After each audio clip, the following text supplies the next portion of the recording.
পৃথিবীর মায়া ভুলে আমাকে একা ফেলে চলে গেলে মা গো, জানি আর আসবে না সোহাগ মাখা মুখে, খোকা বলে ডাকিতে আমাকে। হে দয়াময় জান্নাত দিও আমার মাকে। আমিন বলবেন না? আরো জোরে। হে দয়াময় জান্নাত দিও আমার মাকে। কষ্ট করিয়া মা গর্বে ধরিয়া অনাহার থেকে মা নিদেরা ছাড়িয়া, চিরঋণী করে তুমি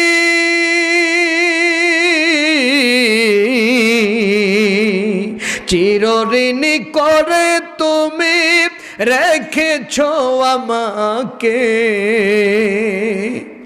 হে দয়াময় জান্নাত দিও আমার মাকে। ভুলতে পারিনি মা তোমার ওই মুখ, কোথায় গেলে পাবো তোমায় দেখার। আল্লাযী আরসালাহু বিল হাক্কি বাশীরা ওয়া নাযীরা ওয়া দাঈয়ান ইলাল্লাহি বিইযনিহি ওয়া সিরাজাম মুনীরা। ফাকাদ ক্বালাল্লাহু তাআলা ফি কালামিহিল মাজিদ, আউযু বিল্লাহি মিনাশ শাইতানির রাজিম। সবাই পড়েন বিসমিল্লাহির রাহমানির রাহিম। ইন্নাল্লাহা ওয়া মালাইকাতাহু يصلون على النبي يا أيها الذين آمنوا صلوا عليه وسلموا تسليما اللهم ইকো বন্ধ مولانا محمد وعلى آل سيدنا مولانا محمد। আমাদের বাহিরে অনেক লোক ঘোরাফেরা করতেছে, মিষ্টির দোকানে লোকের সংখ্যা বেশি।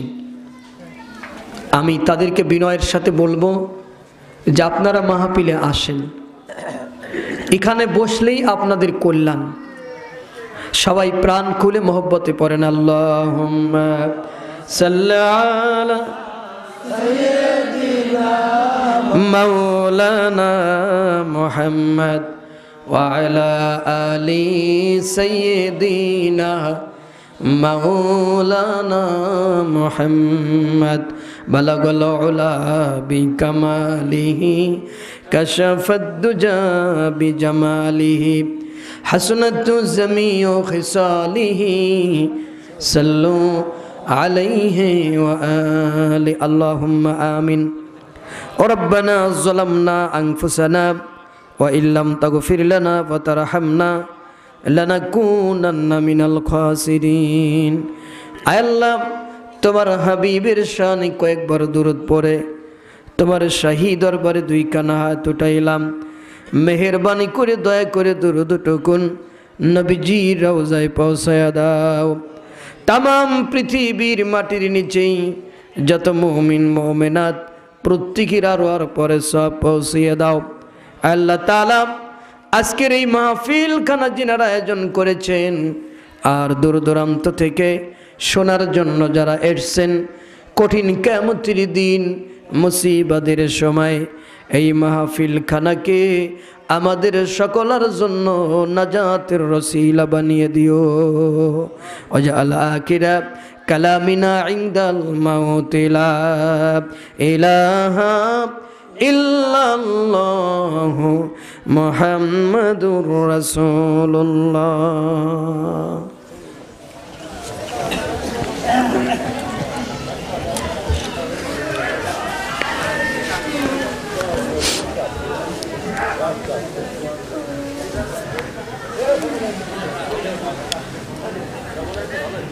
মরহুম আখতারুজ্জামান এর রুহের মাগফিরাতের জন্য আজকের এই দুয়ার অনুষ্ঠান, কোরআনুল কারীমের মাহফিল, উপস্থিত আজকের মাহফিলের সম্মানিত সভাপতি, আমাদের গ্রামের সুযোগ্য সন্তান, আমার শ্রদ্ধেয় মামা জনাব গোলাম মোহাম্মদ সাহেব, আমাদের মাঝে উপস্থিত ছিলেন আমাদের গ্রামের কৃতি সন্তান বিনোদপুর ইউনিয়নের সুযোগ্য চেয়ারম্যান সাহেব শেখদার মিজানুর রহমান সাহেব, মঞ্চে উপস্থিত আছেন আমাদের এলাকার গণ্যমান্য ব্যক্তিবর্গ, আমার সামনে বসা বিভিন্ন এলাকার থেকে আগত দিনদার পরহেজগার মুসলিম ভাইয়েরা, পর্দার আড়ালের সম্মানিত মা ও বোনেরা, আপনাদের সামনে অত্যন্ত গুরুত্বপূর্ণ আলোচনা করেছেন আমার শ্রদ্ধেয় উস্তাদ জনাব হযরত মাওলানা মাইনুল ইসলাম সাহেব। আপনাদের সামনে আলোচনা করেছেন আমার স্নেহের, খুবই ভালোবাসার হযরত মাওলানা হাফেজ জুবায়ের আহমেদ সাহেব সহ হযরত ওলামায়ে কেরামগণ। আমার সামনে বসা হযরত ওলামায়ে কেরামগণ, সেই মহান আল্লাহর দরবারে শুকরিয়া যে আল্লাহ মেহেরবানি করে দয়া করে আমাদের সকলকে আজকের এই কোরআনের মাহফিলে উপস্থিত হওয়ার তৌফিক দান করেছেন। আমরা খুশি না বেজার? আল্লাহর দরবারে শুকরিয়া আদায় করি। সকলে পড়ুন আলহামদুলিল্লাহ। আমার সাথে পড়ুন রব্বানা লাকাল হামদ হামদান কাসীরান তাইয়িবান মুবারাকান ফীহি ইয়া রাব্বি লাকাল হামদু কামা ইয়ামবাগি লিজালালি ওয়াজহিকা ওয়া আজিম সুলতানিকা। মহান আল্লাহ তাআলা প্রভুর দরবারে সিজদা অবনত মস্তকে শুকরিয়া আদায় করে নিলাম। সকলে আরেকবার পড়ুন আলহামদুলিল্লাহ। আমি আর কোনো ভূমিকা বাড়াইতে চাই না। মহাগ্রন্থ আল্লাহর কোরআন থেকে আলোচনা করতে চাই, আর গভীর রাতও করতে চাই না। যত দ্রুত সম্ভব আমি এখান থেকে বিদায় নেওয়ার চেষ্টা করব। আপনাদেরকে বিদায় হতে বলবো না, আপনারা সারা রাত থাকলেও আমার সমস্যা নাই, কিন্তু আমাকে দ্রুত বিদায় হতে হবে। আমি চেষ্টা করব কোরআন থেকে কিছু কথা বলবার জন্য। আল্লাহ তৌফিক দিন, আমিন। কোরআনের আলোচনা যেখানে হয় তার কিছু আদব আছে। তার আগে বলে নেই, জুবায়ের চলে যাবে। জুবায়ের খুব ভালো বক্তা, ভালো আলেম। ও বাংলাদেশের বিভিন্ন এলাকায় মাহফিল করে বেড়ায়। আমি যখন ওয়াজ শুরু করেছিলাম প্রথমে, ও খুব ছোট, একদমই ছোট মানুষ ছিল। তো এখনও বক্তা হয়ে গেছে। এই যে গত কয়েকদিন আগে খালিয়া পশ্চিম পাড়া যে মাহফিল ছিল, ওই মাহফিলের বিশেষ বক্তা, দ্বিতীয় বক্তা ছিল জুবায়ের। তো তাদেরকে তো দাওয়াত না করলে পাওয়া যায় না। কিন্তু আমার মামা বাড়ির মাহফিল ও শুনেছে আমি এখানে আসব। ওর আজকে মাহফিল কোনো কারণে হয়তো চেঞ্জ হয়ে গেছে, ও সুযোগ পেয়ে আমাদের এখানে এসে ওয়াজ করেছে। আপনারা ওর জন্য দোয়া করবেন, আল্লাহর জন্য ওকে গোটা পৃথিবীর জন্য কবুল করে নেয়, আমিন। মানে আমাদের আশেপাশের গ্রামগুলো কিন্তু তারে দাওয়াত দিয়ে, পোস্টারিং করে, ব্যানার করে, অ্যাডভান্স দিয়ে আনে, আর আমরা ফ্রি তার কাছ থেকে ওয়াজ শুনেছি। অনেক ভালো কথা বলতেছিল, যদিও ওইখানে অনেকে উপস্থিত ছিলেন না। ওর গলার টোন অনেক ভালো। আপনারা খুশি তো? আরও বক্তারা আসতে চায়, কিন্তু এত বক্তা আসলে আমরা লাস্টে সময় দিতে পারবো না। এজন্য আমি অনেকের জানাই না। তো আল্লাহ এদেরকে কবুল করে নিন। আমার উস্তাজি চমৎকার আলোচনা করতেছিলেন সূরা কাহাফের উপরে। আল্লাহ তাকেও সুস্থতা দান করুন, আমিন। আমি কোনো দেরি করব না। আমি মহাগ্রন্থ আল্লাহর কোরআন থেকে আলোচনায় যাব। আমাদের মেয়েরা প্রচণ্ড হয়েছে, আপনারা খবর পাইছেন কিনা, মানে এই যতটা প্যান্ডেল আপনাদের বড় হয়েছে, এত ভালো প্যান্ডেল তাদেরকে করে দেওয়া উচিত ছিল, কারণ আপনাদের থেকে 3 গুণ লোক বেশি তারা। এখন তারা ধরতেছে না। আপনারাও যে কম আসছেন তা না, আপনারাও আসছেন, কিন্তু আপনারা কোথায় বলেন তো? ওই চায়ের দোকানে, মিষ্টির দোকানে। ওটা কি আপনার জায়গা যে আপনি ওখানে বসে আছেন? কোরআনের মাহফিল হলে একটা আদব থাকে, সেই আদবটা হলো ইজা কুরিয়াল কোরআন, যখন তোমাদের সামনে কোরআনের তেলাওয়াত হয় তখন 3টা কাজ ফরজ হয়। কয়টা কাজ? 3টা কাজ ফরজ হয়। সেই কাজ হলো ফাস্তামিউ লাহু, তোমরা ওটা মনোযোগ সহকারে শুনবা। মনোযোগের ভিতরে 2টা শব্দ থাকে, মন প্লাস যোগ সমান মনোযোগ। সর্বপ্রথম কোনো জায়গায় মাহফিল হলে ওই গ্রাউন্ডের আশেপাশে যারা থাকে তাদের উপরে 1 নাম্বার ফরজ হয়, তারা ওই মাহফিলে যোগ দেবে। যারা আপনারা মিষ্টির দোকানে বসেছেন, ওইটা মাহফিল গ্রাউন্ড না, আপনারা ওখানে বসেছেন, ওখানে আপনাদের বসা উচিত হয় নাই। আপনাদের উচিত এই কোরআনের মাহফিলে এসে আমাদের সাথে যোগ দেয়া। 2 নাম্বার কাজ হলো আপনারা মন দিয়ে শুনবেন। 3 নম্বরে আপনারা চুপচাপ থাকবেন। এই 3টা কাজ ওয়াজিব হয়। কয়টা কাজ বলেন তো? 1 নাম্বার যোগ দিতে হবে, 2 নাম্বার মন দিয়ে শুনতে হবে, 3 নাম্বার চুপচাপ থাকতে হবে। এই 3টা কাজ ওয়াজিব হয়। তো এই কারণে যারা বাহিরে আছেন তাদেরকে বিনয়ের সাথে অনুরোধ করব যে আপনারা মাহফিলে আসেন, আমরা একটু জিকির করি আর ফাঁকা জায়গা একটু পূরণ করি। লা ইলাহা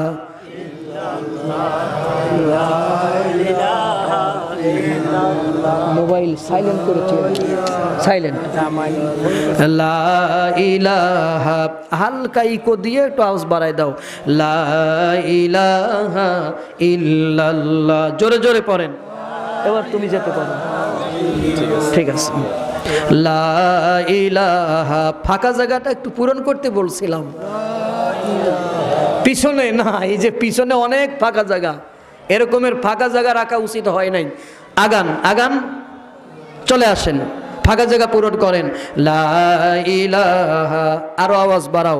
লা ইলাহা ইল্লাল্লাহ সুবহানাল্লাহ আলহামদুলিল্লাহ লা ইলাহা লা ইলাহা লা ইলাহা ইল্লাল্লাহু মুহাম্মাদুর রাসূলুল্লাহ। সকলে পড়ুন সাল্লাল্লাহু আলাইহি ওয়াসাল্লাম। আমার সাথে পড়েন আউযু বিল্লাহি মিনাশ শাইতানির রাজিম বিসমিল্লাহির রহমানির রহিম কুতিলা আসহাবুল উখদুদ আন্নারি যাতিল ওয়াকুদ ইযহুম আলাইহা কুউদ ওয়া হুম আলা মা ইয়াফআলুনা বিল মুমিনিনা শুহুদ ওয়া মা নাকামু মিনহুম ইল্লা আইয়ুমিনু বিল্লাহিল আজিজিল হামিদ। আমার সাথে পড়ুন সাদাকাল্লাহুল আজিম। সম্মানিত ভাইরা, আমি মহাগ্রন্থ আল কোরআনুল কারীমের 85 নম্বর সূরা সূরাতুল বুরুজের কয়েকটি আয়াত আপনাদের সামনে তেলাওয়াত করেছি। আমি বাংলা মানেটা আপনাদের বলে দিই। আল্লাহ বলছেন কুতিলা আসহাবুল উখদুদ, ধ্বংস হয়েছে পরিখা খননকারীরা। আন্নারি যাতিল ওয়াকুদ, প্রচুর পরিমাণ ইন্ধন যুক্ত আগুন যে পরিখায় ছিল। ইযহুম আলাইহা কুউদ, যখন তারা তার পাশে উপবিষ্ট ছিল। ওয়াহুম আলা মা ইয়াফআলুন, এবং তারা যা করতেছিল সেটা তারা দেখে আনন্দ উপভোগ করতেছিল। ওমা নাকামু মিনহুম ইল্লা আইয়ুমিনু বিল্লাহিল আজিজিল হামিদ। আর তাদের উপরে অত্যাচার নির্যাতন এজন্য হচ্ছিল যে তারা এক আল্লাহ রাব্বুল আলামিনের উপরে ঈমান এনেছিল। রাব্বুল আলামিন এই আয়াত সংক্রান্ত কিছু কথা বলবার তৌফিক আমারে দেন, আর সকলকে শুনে বুঝে আমল করবার তৌফিক দেন, বলেন আমিন। এখানে আমরা সবাই আপনজন, সবাই আমরা পরস্পর আত্মীয়। আত্মীয়দের সামনে বক্তা হওয়া যায় না, বুঝাইতে পারছি? আত্মীয়দের সামনে বক্তা হওয়া যায় না। আমি যত বড় বক্তাই হই, আমি আপনাদের সন্তান, আমি আপনাদের ভাই, এটা আপনাদের মনে রাখতে হবে। বাহিরে থেকে বক্তা আনলে বা বাহিরে থেকে যদি বক্তা আসতো আমার মানের কোনো বক্তা, তাহলে আপনাদের গলার আওয়াজ কিন্তু এমন থাকতো না। আপনাদের গলার আওয়াজ একটু হলেও পরিবর্তন হতো, তখন আপনারা সেইভাবেই বসতেন। দূরের কোনো মেহমান আইছে আর সেও তখন ওরকমের একটা ভাবসাব নিয়ে বক্তা হয়েই আসতো। আমি আপনাদের কাছে বক্তা হয়ে আসিনি, আর আপনারাও বাহিরের কোনো বক্তার সামনে বসেন নাই। একটা কথা আমি আপনাদের বলি, আমাদের এই আশেপাশে মাহফিল হচ্ছে, তো আমার কাছে তো খবর যায় না যে অমুক জায়গা মাহফিল হচ্ছে, তমুক জায়গা মাহফিল হচ্ছে। যে সমস্ত বক্তা তারা নিয়ে আসে 25,000 টাকা 50,000 টাকা দিয়ে বক্তা নিয়ে আসে, আপনি বিশ্বাস করেন বাহিরের কোনো মাহফিলে ওরা আমাদের মঞ্চের তৃতীয় বক্তা হয়, তৃতীয় সারির বক্তা হয় ওরা। এমনও বক্তা আছে ওই এলাকায় আমরা ওয়াজ করতে গেলে আমাদের মঞ্চে এসে তারা ওয়াজ শোনে, কিন্তু যখন আমরা গ্রামে এসে ওয়াজ করি তখন তো আমরা গ্রামেরই ছেলে, কথা কন ঠিক কিনা? কিন্তু শিক্ষার ক্ষেত্রে যদি আপনি এটা মনে করেন যে আপনি আমার চাচা, আপনি আমার মামু, আপনি আমার ভাই, আমি আপনারে কিছু শিখাইতে পারবো না, এটা আপনাকে কয়েক মিনিটের জন্য ভুলে যাইতে হবে। আপনার সাথে এখন আমার পরিচয় থাকবে, আমি টিচার আর আপনারা ছাত্র, কথা বলেন? আমি টিচার এবং আপনারা ছাত্র। এছাড়া এখন আপনাদের ডাক্তারের সাথে রুগীর যেমন সম্পর্ক থাকে, ডাক্তার ট্রিটমেন্ট দিতে গিয়া যদি মনে করেন আমার বাপ ইঞ্জেকশন দেওয়া যাবে না, আমার চাচা ফুটো করা যাবে না, স্যালাইন দেওয়া যাবে না, তাইলে হবে না। এজন্য আপনারা শিখার মন নিয়ে বসবেন, এবং আমিও আপনাদের শিখানোর মন নিয়েই বসা উচিত আমার। এই মাহফিলটা কেন হয়েছে গত বছর আমি বলেছি যে আমার আক্তার ভাই, আমি তার বাড়ি বসে প্রাইভেট পড়াতাম, আমি তার বাড়ি কত খাইছি আমি গুনে গুনে গুনে গুনে বলতে পারবো না। এই মানুষটা আমাকে পাগলের মতো ভালোবাসতো, তার সব কয়টা বাচ্চা আমার কাছে প্রাইভেট পড়তো। তো তিনি আমাকে অনেক ভালোবাসতেন, তিনার স্বপ্ন এখানে মাহফিল হবে এবং তিনি বেঁচে থাকতেও মাহফিল হয়েছে। তার পরবর্তীতে তার ছেলেরা সিদ্ধান্ত নিয়েছে তার বাবার জন্য, শুধু তার বাবা না, এই এলাকায় যত মানুষ ইন্তেকাল করেছেন সমস্ত মানুষের রুহের মাগফিরাতের জন্য এই মাহফিলটা হবে। তাহলে শুধুমাত্র আক্তার ভাই যে মারা গেছে এমন না, এই এলাকায় অনেকেই মারা গেছে, কথা কন ঠিক কিনা? তো তাদের সন্তানদেরও দায়িত্ব পড়ে এই মাহফিলে আসা এবং এই মাহফিলের পার্টিসিপেট করা, এটা তাদের নৈতিক দায়িত্ব হয়ে পড়ে। কারণ এই মাহফিলটা এখন আর কোনো ব্যক্তিগত মাহফিল নয়, বুঝাইতে পারছি কিনা?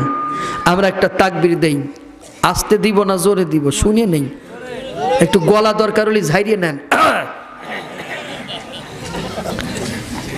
ঠিক হইছে না? লিল্লাহে তাকবীর। ওই পিছনের আওয়াজ একটু কম আইছে, লিল্লাহে তাকবীর। এটা অনেক আওয়াজ, অনেক দূর পর্যন্ত চলে গেছে, আলহামদুলিল্লাহ খুশি হয়েছি। তো আসেন আমরা আলোচনায় যাই। এখানে বলা হয়েছে ধ্বংস হয়েছে পরিখা খননকারীরা। এখন প্রশ্ন হলো পরিখা খননকারী কারা, ওরা কেন ধ্বংস হয়েছিল, এটা হলো প্রশ্ন, আর এর উপরেই ওয়াজ হবে, ঠিক না? পরীক্ষা খননকারী কারা, কেন ধ্বংস হয়েছিল, আর তারা আকাম কুকামি বা কি করেছিল, নাকি তারা ভালো কাজ করেছিল, কেন তারা ধ্বংস হয়েছে, এটা শোনার দরকার আছে না? কোরআন শরীফের কোনো কথা আল্লাহ এমনি এমনি নাজিল করে নাই, করেছে? করে নাই। পরীক্ষা খননকারীরা ধ্বংস হয়েছে। এই পরীক্ষা খননকারী কারা, এটা আমাদেরকে এখন জানতে হবে। কুতিলা আসহাবুল উখদুদ, ধ্বংস হয়েছে পরীক্ষা খননকারীরা। আমরা একটু জিকির করি লা ইলাহা রাসেল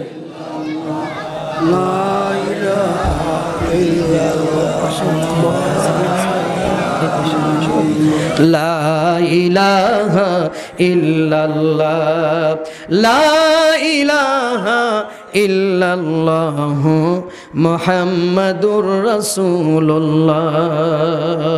সকলে পড়ুন সাল্লাল্লাহু আলাইহি ওয়াসাল্লাম। ধ্বংস হয়েছে পরীক্ষা খননকারীরা। পরীক্ষা খননকারী কারা? আল্লামা আবু জাফর মুহাম্মদ ইবনে জারির আত-তাবারি রহমাতুল্লাহ আলাইহির নাম আপনারা শুনেছেন কিনা, এনি আপনার প্রখ্যাত তাফসির কারক, তাফসিরবিদ আল্লামা আবু জাফর মুহাম্মদ ইবনে জারির আত-তাবারি, মানে তাবারি একটা তাফসির গ্রন্থ আছে, সেই তাফসির গ্রন্থটা উনি লিখছেন। তার বিখ্যাত তাফসির গ্রন্থ তাবারিতে উল্লেখ করেছেন পরীক্ষা খননকারী কারা। এ সম্পর্কে আপনার মুফাসসিরিনগণ মতভেদ করেছেন। কোন কোন তাফসির কারক বলেন এরা অগ্নি উপাসকদের অন্তর্ভুক্ত কিতাবধারী একটি সম্প্রদায়। হযরত কাতাদা রাদিয়াল্লাহু তাআলা আনহু হতে বর্ণিত, হযরত আলী রাদিয়াল্লাহু তাআলা আনহু কুতিলা আসহাবুল উখদুদ এই আয়াত সম্পর্কে বলেছেন এরা ছিল ইয়ামেনের অধিবাসী। হযরত ইবনে আব্বাস রাদিয়াল্লাহু তাআলা আনহু হতে বর্ণিত, তিনি বলেন যে হযরত আলী রাদিয়াল্লাহু তাআলা আনহু কুতিলা আসহাবুল, হযরত ইবনে আব্বাস রাদিয়াল্লাহু তাআলা আনহু হতে বর্ণিত, তিনি বলেন যে কুতিলা আসহাবুল উখদুদ এই আয়াতে গর্ত খননকারী কারা বা গর্ত খননকারী বলে যাদেরকে বোঝানো হয়েছিল এরা ছিল বানি ইসরাইল সম্প্রদায়ের লোক। প্রখ্যাত তাফসির কারক ইমাম আবুল ফিদা ইসমাইল ইবনে কাসির রহমাতুল্লাহ আলাইহি তার বিশ্বনন্দিত তাফসির গ্রন্থ তাফসিরে ইবনে কাসিরে উল্লেখ করেছেন কুণ্ডের অধিপতি কারা। এ সম্পর্কে মুফাসসিরদের মাঝে মতভেদ আছে। ওই যে বলেছে না ধ্বংস হয়েছে কুণ্ডের অধিপতিরা, মানে আসহাবুল উখদুদ, মানে কুণ্ডের অধিপতিরা ধ্বংস হয়েছে। তো তাই বলতেছেন, তিনি বলেন হযরত আলী রাদিয়াল্লাহু তাআলা আনহু থেকে তিনটি মত পাওয়া যায়। এক নম্বর, উহারা ছিল পারস্যের অধিপতি। পারস্যের কি অধিপতি? পারস্যের রাজা মাহারাম মহিলাদেরকে বিবাহ করা বৈধ করতে চাইলে তৎকালীন আলেমগণ উহাতে বাধা প্রদান করেন। ফলে রাজা একটি আগুনের কুণ্ডলী তৈরি করে, আগুনের কুণ্ডলী বোঝেন তো? কথা বলেন, কথা বলতে হবে। আগুনের কুণ্ডলী মানে কি? আগুনের গর্ত তৈরি করে সেই ইমানদার লোকদেরকে আগুনের ভিতরে ফেলে ফেলে হত্যা করে। দুই নম্বরে, তারা ছিল ইয়ামেনের অধিবাসী। ইয়ামেনের মুমিন এবং কাফিরদের মাঝে একবার যুদ্ধ হয়, সেই যুদ্ধে কাফেররা পরাজিত হয়, মুমিনদের বিজয় হয়। মুমিনদের বিজয় হবার পরে মুমিনেরা কাফিরদের মাফ করে দেয়। আর আস্তে কোন সুবহানাল্লাহ। এই পাশে আওয়াজ হচ্ছে, ঘরের ভিতরে আওয়াজ হচ্ছে। এখন এই আশেপাশে যা আওয়াজ হবে ক্যামেরায় সব উঠবে, দেখছেন কতগুলো ক্যামেরা। আর এইগুলো যদি মানুষে শোনে যে ওয়াজ হচ্ছে, পাশে মেয়েরা কথা বলতেছে, তাহলে কেমন হবে বলেন? এ সাউন্ড যদি এখন সুজো পড়ে এরা সব ধরবে। খুব সূক্ষ্ম কাজ করে ক্যামেরাগুলোতে। তো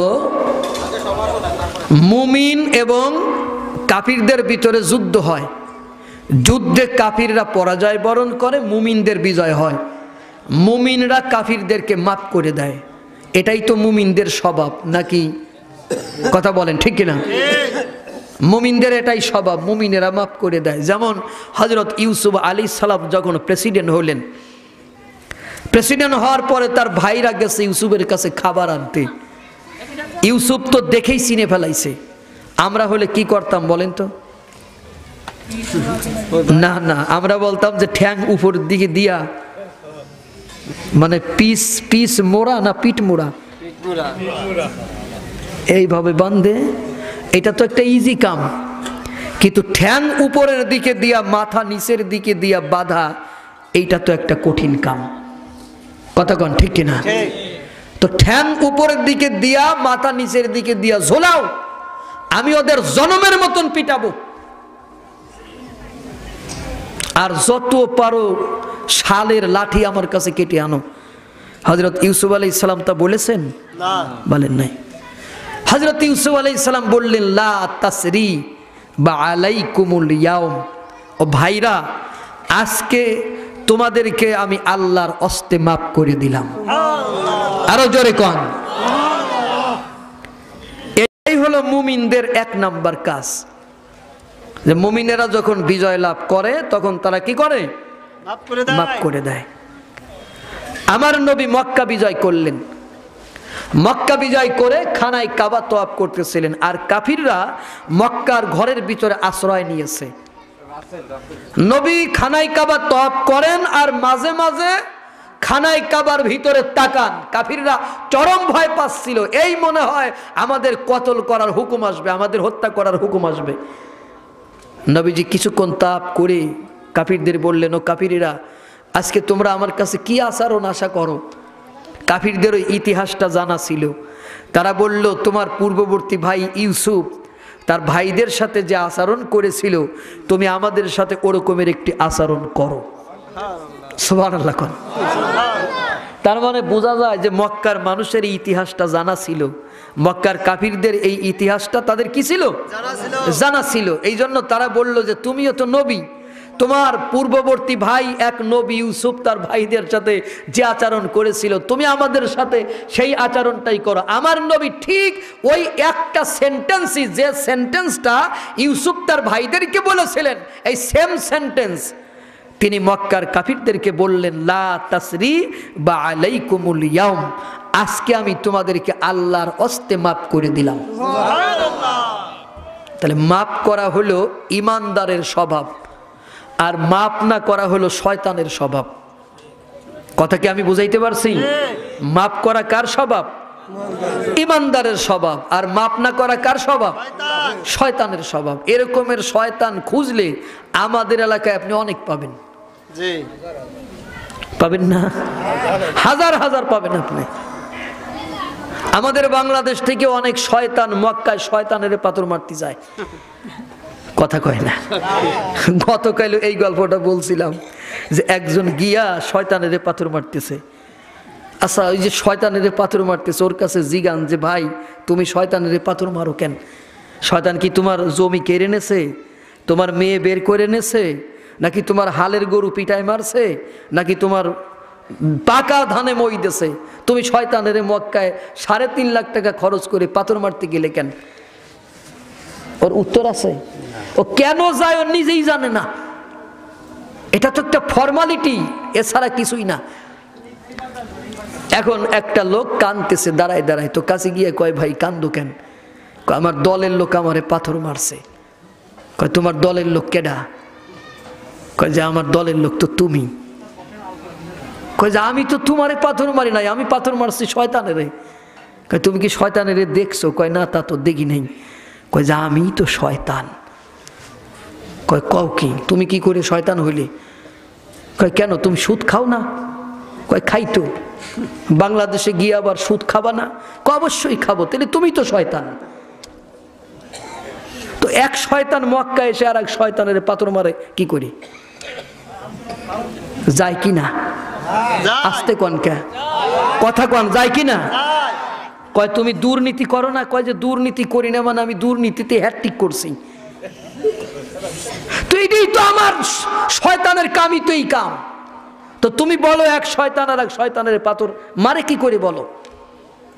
আমরা গিয়া সেখানে পাথর মারতেছি, সেখানের শিক্ষাটা কি? কেন পাথর মারতেছেন আপনি?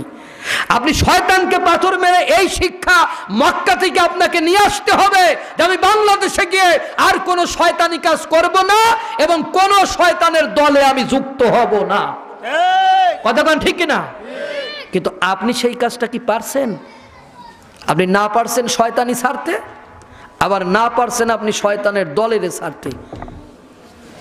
তাহলে আপনার মক্কায় গিয়ে পাথর মারার কাম কি? বলেন, আমি কি কথা আপনাদের বুঝাইতে পারছি? আমার এই কথাগুলো কষ্ট দেওয়ার জন্য আমি বলি নাই। আমার ছোট মামা একটা গল্প বলতো মাঝে মাঝে, যে একজন ডাক্তারের কাছে গিয়া বলছে, ডাক্তার আমার পেটের ব্যথা। তো ডাক্তার এত বড় এক সুচ বাইর করছে, ওর জীবনের সবচেয়ে বড় ভয় হলো ইঞ্জেকশনের ব্যথা, এই সুচও কোনোদিন দেখতে পারে না। তো কই যে ওরে বাবা আমি এই ব্যথা কোনোদিন নেব না। তো ডাক্তার বলল যে শোনো, তুমি এই সুচ যদি ফুটো তোমার দেহের ভিতরে করি, এটা হয়তো 1 মিনিটের ব্যথা হতে পারে, তোমার পেটের ব্যথা ভালো হবে। এই ব্যথা যদি তুমি বাপু না নাও, তোমার পেটের ব্যথা ভালো হবে না। তো তুমি এখন বলো 1 মিনিটের ব্যথা সহ্য করবা নাকি সারা জীবনের ব্যথা তোমার চলে যাবে? তো বলতেছে আমার 1 মিনিটের ব্যথাই দেন। তো আজকে আমি জাহাঙ্গীর আলমের 2টা কথা শুনে যদি আপনাদের ব্যথা লাগে, এটা আপনার জাহান্নামে বাঁচার জন্য কারণ হয়ে যাবে। আর যদি এই কথাটাকে আপনি কোনোভাবে ওভারটেক করেন, তাহলে এই দুনিয়ার সুখ শান্তি পাইলেও জাহান্নাম আপনাকে ছাড়বে না। ওই ঘুরলে মাদ্রাসা থেকে আপনি মোল্লা ভাড়া করে, হাফেজ ভাড়া করে নিয়ে 40 খতম দিলে ওই কুষ্টিয়ার ভাষায় কাজ হবি না নে। কথাগুলোকে আমি বুঝাইতে পারছি? কি সমস্যা?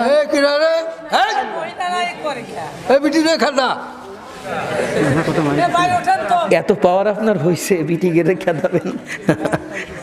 আমার আছে, একটু আসতে, মনে হয় ওনাদের বসতে সমস্যা হচ্ছে, বসতে। এটা ছিল আরেকটা। 3 নাম্বার, ওরা ছিল হাবশার অধিপতি। পরীক্ষা খননকারী কারা এ সম্পর্কে মুসলিম ও তিরমিজি শরীফে সংকলিত একটি হাদিস, যা হযরত শুআয়ব আলাইহিস সালাম থেকে বর্ণিত। সেখানে উল্লেখ করা হয়েছে, পূর্বকালে ইয়ামেনের নাজরান এলাকায় একজন কাফির রাজা বসবাস করত। তার নাম ছিল ইউসুফ জুনওয়াস ইবনে সারজিল। অনেক বড় নাম, ইউসুফ জুনওয়াস ইবনে সারজিল। এই লোকটা, তার দরবারে একজন সুদক্ষ জাদুকর ছিল। সে জাদুবিদ্যায় খুব পারদর্শী ছিল। একদিন ওই জাদুকর বাদশার কাছে এসে বলল, আমি তো বুড়া হয়ে গেছি, আমি তো মারা যাব।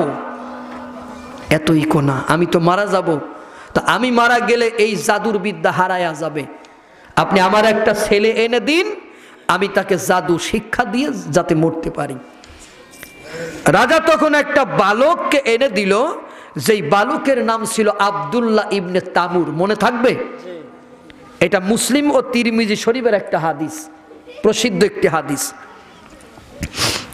এই বালককে জাদুর বিদ্যা শিক্ষা দিবার জন্য নিয়োগ করা হয়। বালক প্রতিদিন জাদুকরের কাছে জাদু শিখতে যায়। পথিমধ্যে একটা ঈসাই দরবেশ, যাদেরকে এখন বলা হয় ফাদার, পোপ। আগে খ্রিস্ট ধর্ম ছাড়া কোনো ধর্ম ছিল না, এটাই ছিল সত্য ধর্ম আমার নবীর আগে। শুনতেছেন আপনারা? তো এই ধর্মের একজন আলেম, প্রসিদ্ধ আলেম, একজন রাহেব তাকে বলা হয়। সে একটা ইবাদতখানা বানাইয়া সেখানে ইবাদত বন্দেগী করত, এবং ইবাদত বন্দেগী শিকার পদ্ধতি যেগুলো মানুষদের শিখাতো। তখন আব্দুল্লাহ ইবনে তামুর ওই ইবাদত তার ভালো লেগে যায়। ইবাদত বন্দেগীর পদ্ধতি দেখে জাদুকরের কাছে যেতে দেরি হয়, জাদুকর প্রচন্ড মারে। আবার বাড়িতে যাইতে দেরি হলে বাড়িতে বাবা মা মারে। এইভাবে মার খাবার পরও রাহেবের কাছে, খ্রিস্টান আলেমের কাছে সে দিন শিখতে শুরু করে দিল। কিছুদিন পরে ওই রাহেবের কাছে গিয়ে বললেন, আমি আপনার কাছে দিন শিক্ষার কারণে আমি জাদুকরের কাছেও মার খাই, আমার বাড়িতেও মার খাই। রাহেব বললেন, তুমি জাদুকরের কাছে যখন যাবা তখন বলবা আমি বাড়ি থেকে দেরি করে বের হয়েছি। আবার যখন তুমি বাড়িতে ফিরে যাবা তখন বলবা জাদুকরের কাছ থেকে আমি দেরি করে ফিরেছি। এই কথাটুক তুমি শুধু টেকনিক অবলম্বন করবা। এইভাবে করে অনেক দিন গত হয়ে গেল, এইভাবেই চলতেছিল। সে দিন শিখতে শুরু করে দিল। তখন ওই যে আমি বললাম যে দিন বলতে খ্রিস্ট ধর্মই ছিল। অনেক দিন হয়ে যাবার পরে একদিন আব্দুল্লাহ ইবনে তামুর জাদুকরের কাছে যাচ্ছে, তিনি দেখলেন যে পথিমধ্যে বিরাট একটা জানোয়ার মানুষের চলার পথ বন্ধ করে দিয়ে দাঁড়িয়ে আছে। কোনো মানুষ ওই পথে আর যাইতে পারতেছে না, মানুষজন প্রচন্ড ভয় পাচ্ছে। আব্দুল্লাহ ইবনে তামুর একটা পাথর হাতে নিলেন, পাথর হাতে নিয়ে বললেন, ও রাহেবের আল্লাহ, আমি তোমার দিন শিখতে গিয়া মারি খাই, আজকে আমার পরীক্ষা করার সময় এসে গেছে। আমি এই পাথরটা জানোয়ারের দিকে ছুঁড়ে মারবো, যদি পাথরের আঘাতে জানোয়ারটা মারা যায় তাহলে আমি মনে করব তোমার দিন সত্য, তুমি সত্য। আর যদি জানোয়ারটা মারা না যায় তাহলে আমি মনে করব তোমার দিন সত্য না, তুমিও কিচ্ছু নাই। এটা বলেছে, পাথর ছুঁড়ে মারল, মারার সাথে সাথে জানোয়ারটা মাটিতে লুটিয়ে পড়ল এবং জানোয়ারটা মারা গেল। মারা যাওয়ার পরে আব্দুল্লাহ ইবনে তামুরের এই কাহিনী মানুষের মুখে মুখে প্রচার হতে থাকলো। মানুষ তখন বিপদে পড়লেই আব্দুল্লাহ ইবনে তামুরের কাছে যায়। কারোর যদি চোখ অন্ধ হয়ে যায়, আব্দুল্লাহ ইবনে তামুরকে বলেন, আব্দুল্লাহ ইবনে তামুর, আমার চোখ অন্ধ হয়ে গেছে, আমার হাত খোঁড়া হয়ে গেছে, হাত বাঁকা হয়ে গেছে। বিপদে পড়লে মানুষ আব্দুল্লাহ ইবনে তামুরের কাছে যায়। কেউ যদি গিয়া বলে আমার হাত ভেঙে গেছে, আব্দুল্লাহ ইবনে তামুর বললেন, তুমি কালিমা পড়ো, আল্লাহর কাছে দোয়া করব। লোকটা কালিমা পড়ার পরে আল্লাহর কাছে দোয়া করেছে, আল্লাহ রাব্বুল আলামিন সাথে সাথে ওই লোকটার হাত ভালো করে দিয়েছে। এইভাবে করে কারোর পা ভেঙে গেছে, আব্দুল্লাহ ইবনে তামুরের কাছে যাওয়ার পরে আব্দুল্লাহ ইবনে তামুর বলেছে, তুমি কালিমা পড়ো, আমি আল্লাহর কাছে দোয়া করে দিব, আল্লাহ তোমাকে তোমার হাত ভালো করে দিবে, তোমার পা ভালো করে দিবে। এই আব্দুল্লাহ ইবনে তামুর সম্পর্কে একটা ইতিহাস আছে। সেই ইতিহাস হলো যে হযরত ওমর রাদিয়াল্লাহু তাআলা আনহু এর সময়ে ইয়েমেনের নাজরান এলাকায় একবার একটা খাল খনন হচ্ছিল, একটা নহর খনন হচ্ছিল। এই নহর খনন করতে গিয়া সেখানে আব্দুল্লাহ ইবনে তামুরের লাশ পাওয়া যায়, দেহ মোবারক পাওয়া যায়, যার মাথার একটি ক্ষত ছিল, মাথার কাছে একটা ক্ষত ছিল। তো যারা খনন করতেছিল খনন কাজ, তারা দেখলো যে লাশটা আছে, অনেক দিনের লাশ, তো কোদালের কোপে ওই লাশের গায়ে লেগে রক্ত বের হচ্ছে। তো তারা করেছে কি, যখন রক্ত বের হচ্ছে দেখি আমরা, ওরা কোদাল বন্ধ করে হাত দিয়ে ওরা মাটি খুঁড়ে দেখে একটা লাশ, লাশের গা থেকে তাজা রক্ত বের হচ্ছে। এবং ওরা লাশটা বের করে বালি টালি সরাইয়া দেখে যে মাথার এক পাশে ওই লাশ নিজে হাত দিয়ে পড়ে আছে। তো ওরা মনে করছে হাতটারে সরাইয়া আমরা হাত সোজা করে দাফন করি। এটা হযরত ওমর রাদিয়াল্লাহু তাআলা আনহু এর ঘটনা। ওরা যখন হাতটা সরিয়েছে, ওখানে ফিনকে দিয়ে রক্ত বের হওয়া শুরু হয়েছে। ওরা আবার হাত ছেড়ে দিয়েছে, আবার হাতটা ওখানে অটো গিয়ে লেগে রক্ত পড়া বন্ধ হয়ে গেছে। ওরা এইভাবে 3 বার করেছে, 3 বার করে কোনোভাবেই হাতটা ওখান থেকে সরাতে পারতেছে না, সরালেই রক্ত পড়ে। তখন ওরা হযরত ওমর রাদিয়াল্লাহু তাআলা আনহুর কাছে খবর পাঠালেন যে আমরা একটা লাশ পেয়েছি, এই লাশের বিস্ময়কর ঘটনা, মাথার থেকে হাত সরালে রক্ত পড়ে, হাত ছেড়ে দিলে রক্ত বন্ধ হয়ে যায়। হযরত ওমর বললেন, তোমরা ওই লাশটাকে ডিস্টার্ব করো না, ওই লাশটা হলো আব্দুল্লাহ ইবনে তামুরের লাশ। সুবহানাল্লাহ কয় না? আরো জোরে কোন সুবহানাল্লাহ। তোমরা ওই অবস্থায় তাকে দাফন করে দাও। আব্দুল্লাহ ইবনে তামুরকে দাফন করে দেয়া হলো। এই যে শহীদরা যে মরে না, শহীদরা জীবিত, এ কথা কে বলেছে? আল্লাহ রাব্বুল আলামিন বলেন, ওয়ালা তাকুলু লিমান ইয়ুকতালু ফি সাবিলিল্লাহ, যারা আল্লাহর রাস্তায় নিহত হয়েছে তোমরা তাদেরকে মৃত বলো না। কি বলো না? মৃত বলো না। তাদেরকে তোমরা মৃত বলবা না, তারা মৃত না। বাল আহইয়াউ ওয়ালাকিল্লা তাশউরুন, বরং তারা জীবিত, কিন্তু তোমরা বোঝো না। কার কথা? আল্লাহর কথা। এই আব্দুল্লাহ ইবনে তামুরের লাশ এটাই প্রমাণ করে যে শহীদরা মরে না।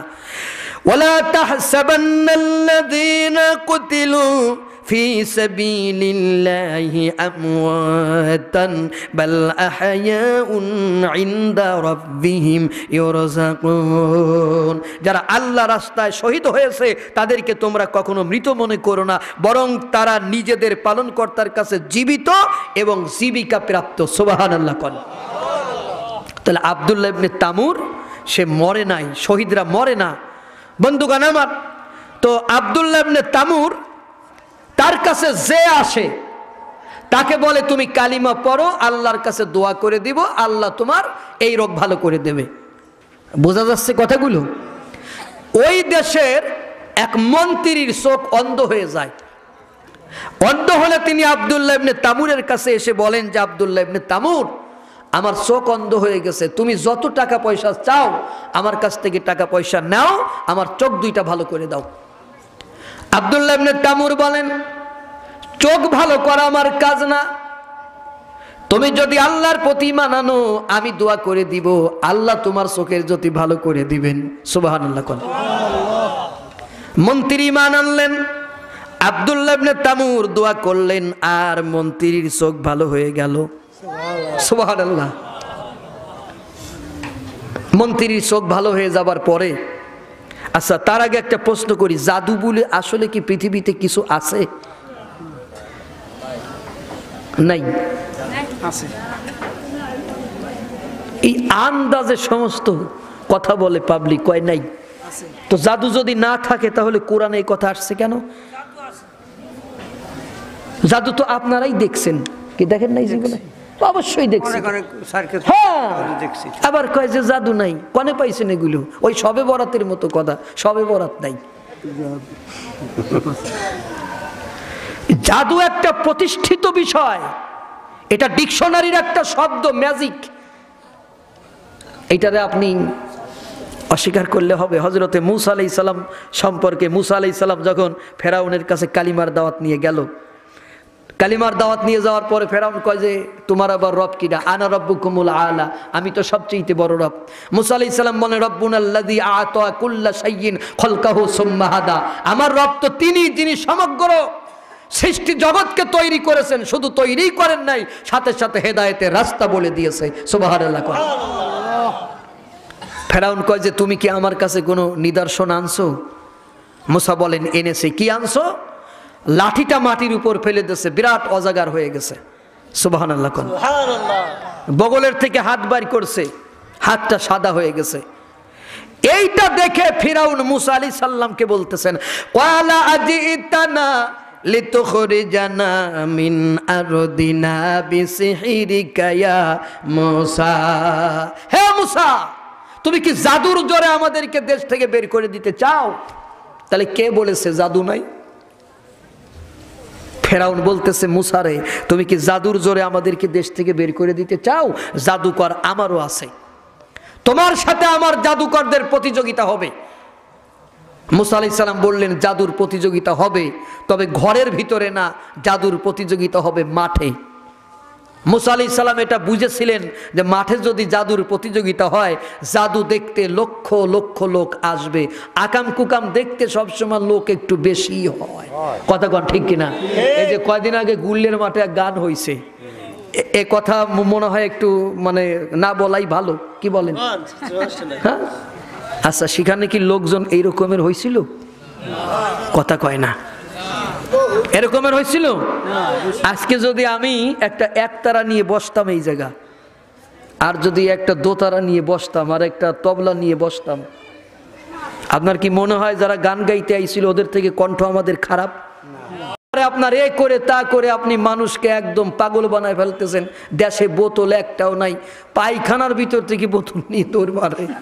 আমি ওই সময় যাচ্ছিলাম ঢাকা, ফেরিঘাটে গেলে ওই যে গাড়ি ব্রেক করে কর কর করে আওয়াজ হচ্ছে, তো আমি দেখি যে আমার সামনে পাশের সিটে এক বস্তা বোতল, এক মহিলা বসে আছে, বৃদ্ধা মহিলা।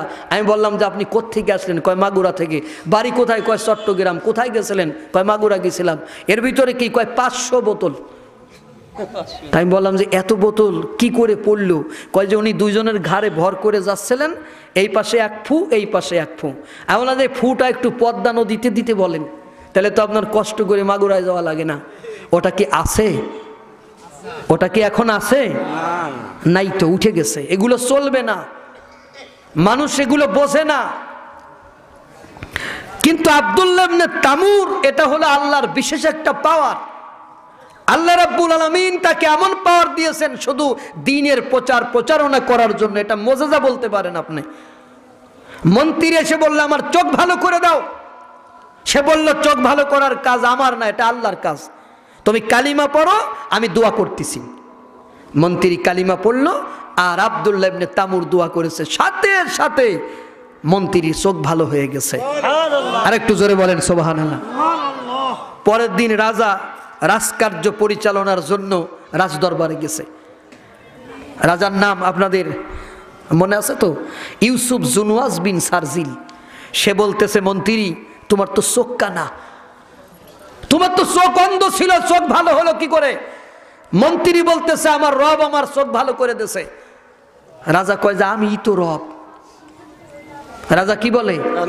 আমিই তো রব, আমি তোমার চোখ ভালো করছি।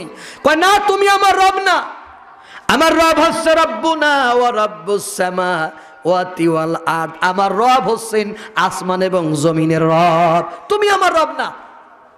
ঠিক এই কথা বলার সাথে সাথে রাজা মন্ত্রীকে পিটাইতে শুরু করছে। কথা তো এইটুক ছিল যে তুমি আমার রব না, আমার রব হলো সে যে আসমান এবং জমিনের মালিক। এই কথাটুক বলার পরে মন্ত্রীকে পিটাচ্ছে রাজা।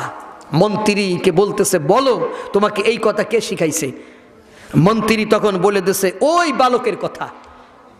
বালকেরে গিয়া ধরেছে, বালকের পিটায় বলে তুমি কোথা থেকে এই কথা শুনেছো? বালক বলছে ওই দরবেশের কথা। দরবেশের কথা মনে আছে আপনাদের? ওই দরবেশের কাছ থেকে আমি শিখেছি। দরবেশকে এনে বলতেছে তুমি বলো যে তুমি আমার দেশে অশান্তি তৈরি করেছো কেন? আমি নিজের রব দাবি করছি, এখন তুমি আবার আর একটা রব বানাই নিয়েছো, সেই রব নাকি এখন মানুষের রোগ ব্যাধি ভালো করতেছে। তোমার এই কথা কে বলেছে? আমি তোমাকে হত্যা করব, হয় তুমি আমাকে রব বলে মেনে নাও আর না হলে তুমি মারা যাও।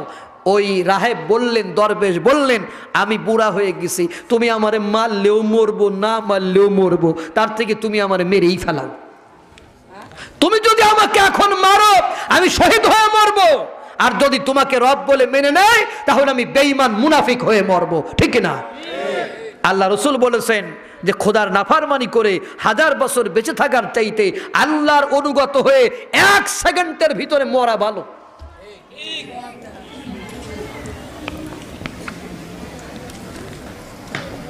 মাটির ভিতরে গর্ত খুঁড়ে ওই বৃদ্ধ মানুষটাকে মাটির ভিতরে অর্ধাংশ পুঁতে একটা কড়া টেনে তার মাথার উপরে রেখে আলা আরো আসিহি, তার মাথার উপরে রেখে ফাক্কুস নাইনি কেটে কেটে দ্বিখণ্ডিত করে ফেলে দিয়েছে। ওমাইয়া সদ্দহু জালিকা আমদিনি, এরপরও ওই মানুষটাকে দিনের পথ থেকে এক চুল পরিমাণ সরাইতে পারে না। আল্লাহু আকবার। আর একটু ওয়াজ করব। দুয়ার অনুষ্ঠানে তো অনেক ওয়াজ না করলেও হয়, 1 ঘন্টা ওয়াজ করলে হয় না? আপনাদের ইমেজ দেখে এরকমের মনে হচ্ছে কি আর একটু ওয়াজ করব না? কেবল শুরু হয়েছে এটা আমি বুঝেছি যে কেবল শুরু হচ্ছে, কিন্তু আপনাদের একটা পাওয়ার তো থাকতে হবে। শুধু শুধু আমি কি চা খাইছি? কথা কয় না। আমি কি চা খাইছি, পানি খাইছি? তা আপনারাও তো খান নাই। তা আমি না খাইয়া যদি চিল্লাইতে পারি আপনাদের সমস্যা কি? একটু আওয়াজ না করলে তো আমি ঘুমাই পড়বো। প্রতিদিন আমার এই কাজটাই তো করতে হয়। আগামীকাল আমার মাহফিল খুলনাতে আছে, তো এই জন্য একটু আওয়াজ করবেন মাঝে মাঝে, আমি যাতে জেগে থাকতে পারি। তো আব্দুল্লাহ ইবনে তামুর তাকে বলতেছে মন্ত্রীরে তো পিটায় পিটায় মেরেই ফেলাইছে, বৃদ্ধ লোকটাও মারা গেছে, এখন বেঁচে আছে আব্দুল্লাহ ইবনে তামুর। কে বেঁচে আছে বলেন তো? দেখেন দিনের জন্য মানুষ কত কষ্ট করেছে, দিনের জন্য মানুষ কত অত্যাচার সহ্য করেছে। এই টুপি, এই দাড়ি, এই পাগড়ি, এটা ইয়া নবী সালাম আলাইকা পরে এই পৃথিবীতে আসে নাই। এই দাড়ি টুপি পাগড়িকে প্রতিষ্ঠিত করতে গিয়া কত মানুষের জীবন দেয়া লাগছে, রক্ত দেয়া লাগছে, আমার নবীর মার খাওয়া লাগছে, আমার নবীর 2টা দাঁত ভেঙে গেছে, আমার নবী 3 বছর জেল খাটছে। কয় বছর? আরো জোরে। 3 বছর জেল কাটছে। হযরত ইউসুফ আলাইহিস সালাম 10 বছর জেল কাটছে। আপনারা মনে করেন শুধু চোর ছেঁচড়ারাই জেলে যায়? জেল খাটা সুন্নাত, তবে চুরি করে না। কি ভাইজান? জেল খাটা কি সুন্নাত, চুরি করে না। আমাদের 4 ইমাম, ইমাম আবু হানিফা, শাফি, হাম্বলি, মালিকি সব কয়টা জেল খাটছে, আল্লাহু আকবার কোন। পৃথিবীর অনেক বড় বড় আলেমেরা জেল খাটছে। হযরত ইমাম আবু হানিফা রহমাতুল্লাহ আলাইহি 4 বছর জেল খাটছে, এবং 4 বছরের প্রত্যেকটা দিন তাকে জেলখানার গেটে এনে 10টা করে বেতের বাড়ি মারা হতো। এত বড় একজন বর্ণাঢ্য আলেম, প্রখ্যাত আলেম জেলে গিয়েছে। সুতরাং এই টুপি, এই দাড়ি, এই পাগড়ি এটা প্রতিষ্ঠিত করতে গিয়া কয় কেজি জিলাফি কিনে মসজিদে বসে ইয়া নবী সালাম আলাইকা একখান কম হইলেই গন্ডগোল, ঠিক একখান কম হলেই গন্ডগোল। এই দিয়া ইসলাম পৃথিবীতে কায়েম হয় নাই ভাইজান। হ্যাঁ, কথা বলতে হবে, কি কথাগুলো কি বোঝা যায়? সুতরাং টুপি একটা মাথায় দিলেই একদম বড় মৌলবী হয়ে গেলাম। ওরকমের টুপি নেপালের অনেক হিন্দুরা মাথায় দেয়, তাই বলে তারা জান্নাতে যাবে না। দাড়ি একদম বুক সমান রাখে মনে করছেন যে আপনি আল্লাহর জান্নাতের 6 সিঁড়ির 5 সিঁড়ি আপনি কিনে ফেলা দিয়েছেন। ও বিশ্বকবি রবীন্দ্রনাথ ঠাকুরের দাড়ি আপনার থেকে অনেক বড় ছিল, তাই বলে কি সে জান্নাতে চলে যাবে? কথা কন না। ভারতের x prime minister doctor Manmohan Singh মাথায় হেভি স্টাইলে পাগড়ি বাঁধে, তাই বলে কি সে জান্নাতে চলে যাবে? এগুলো নবীর সুন্নাত হতে হবে, নবীর আদর্শ ভিতরে থাকতে হবে, নবীর ভালোবাসা থাকতে হবে। তা না হলে আপনার ওই দাড়ি, ওই টুপি, ওই পাগড়ির 4 আনার কোনো দাম নাই, 1 পয়সার দাম নাই। সম্মানিত ভাইরা, কোন জায়গায় রাখলাম ওয়াজ বলেন? মাঝে মাঝে শুনবো, মানে আপনারা শুনতেছেন কিনা এটা তোমাদের বুঝে নিতে হবে। হ্যাঁ, ঠিক কথা কইছে, বালক বেঁচে আছে। তাও সাহেব ওয়াজ মন দিয়ে শুনতেছে। হ্যাঁ হ্যাঁ, ভালো ছাত্র, শুধু বালক বেঁচে আছে। এখন বালকরে বলতেছে তুমি ঈমান ছেড়ে দাও, আমারে রব বলে মেনে নাও। যদি তুমি, তোমার বয়স আছে, বুড়ো মানুষ বয়স নাই, পড়ে গেছে, ও মন্ত্রীরে তো আগেই মারি ফেলাইছে। এখন তুমি যদি আমারে রব বলে মেনে নাও, তাহলে তুমি বড় গদি পাবা, তুমি বড় চেয়ারে বসতে পারবা, তুমি রাজত্ব করতে পারবা।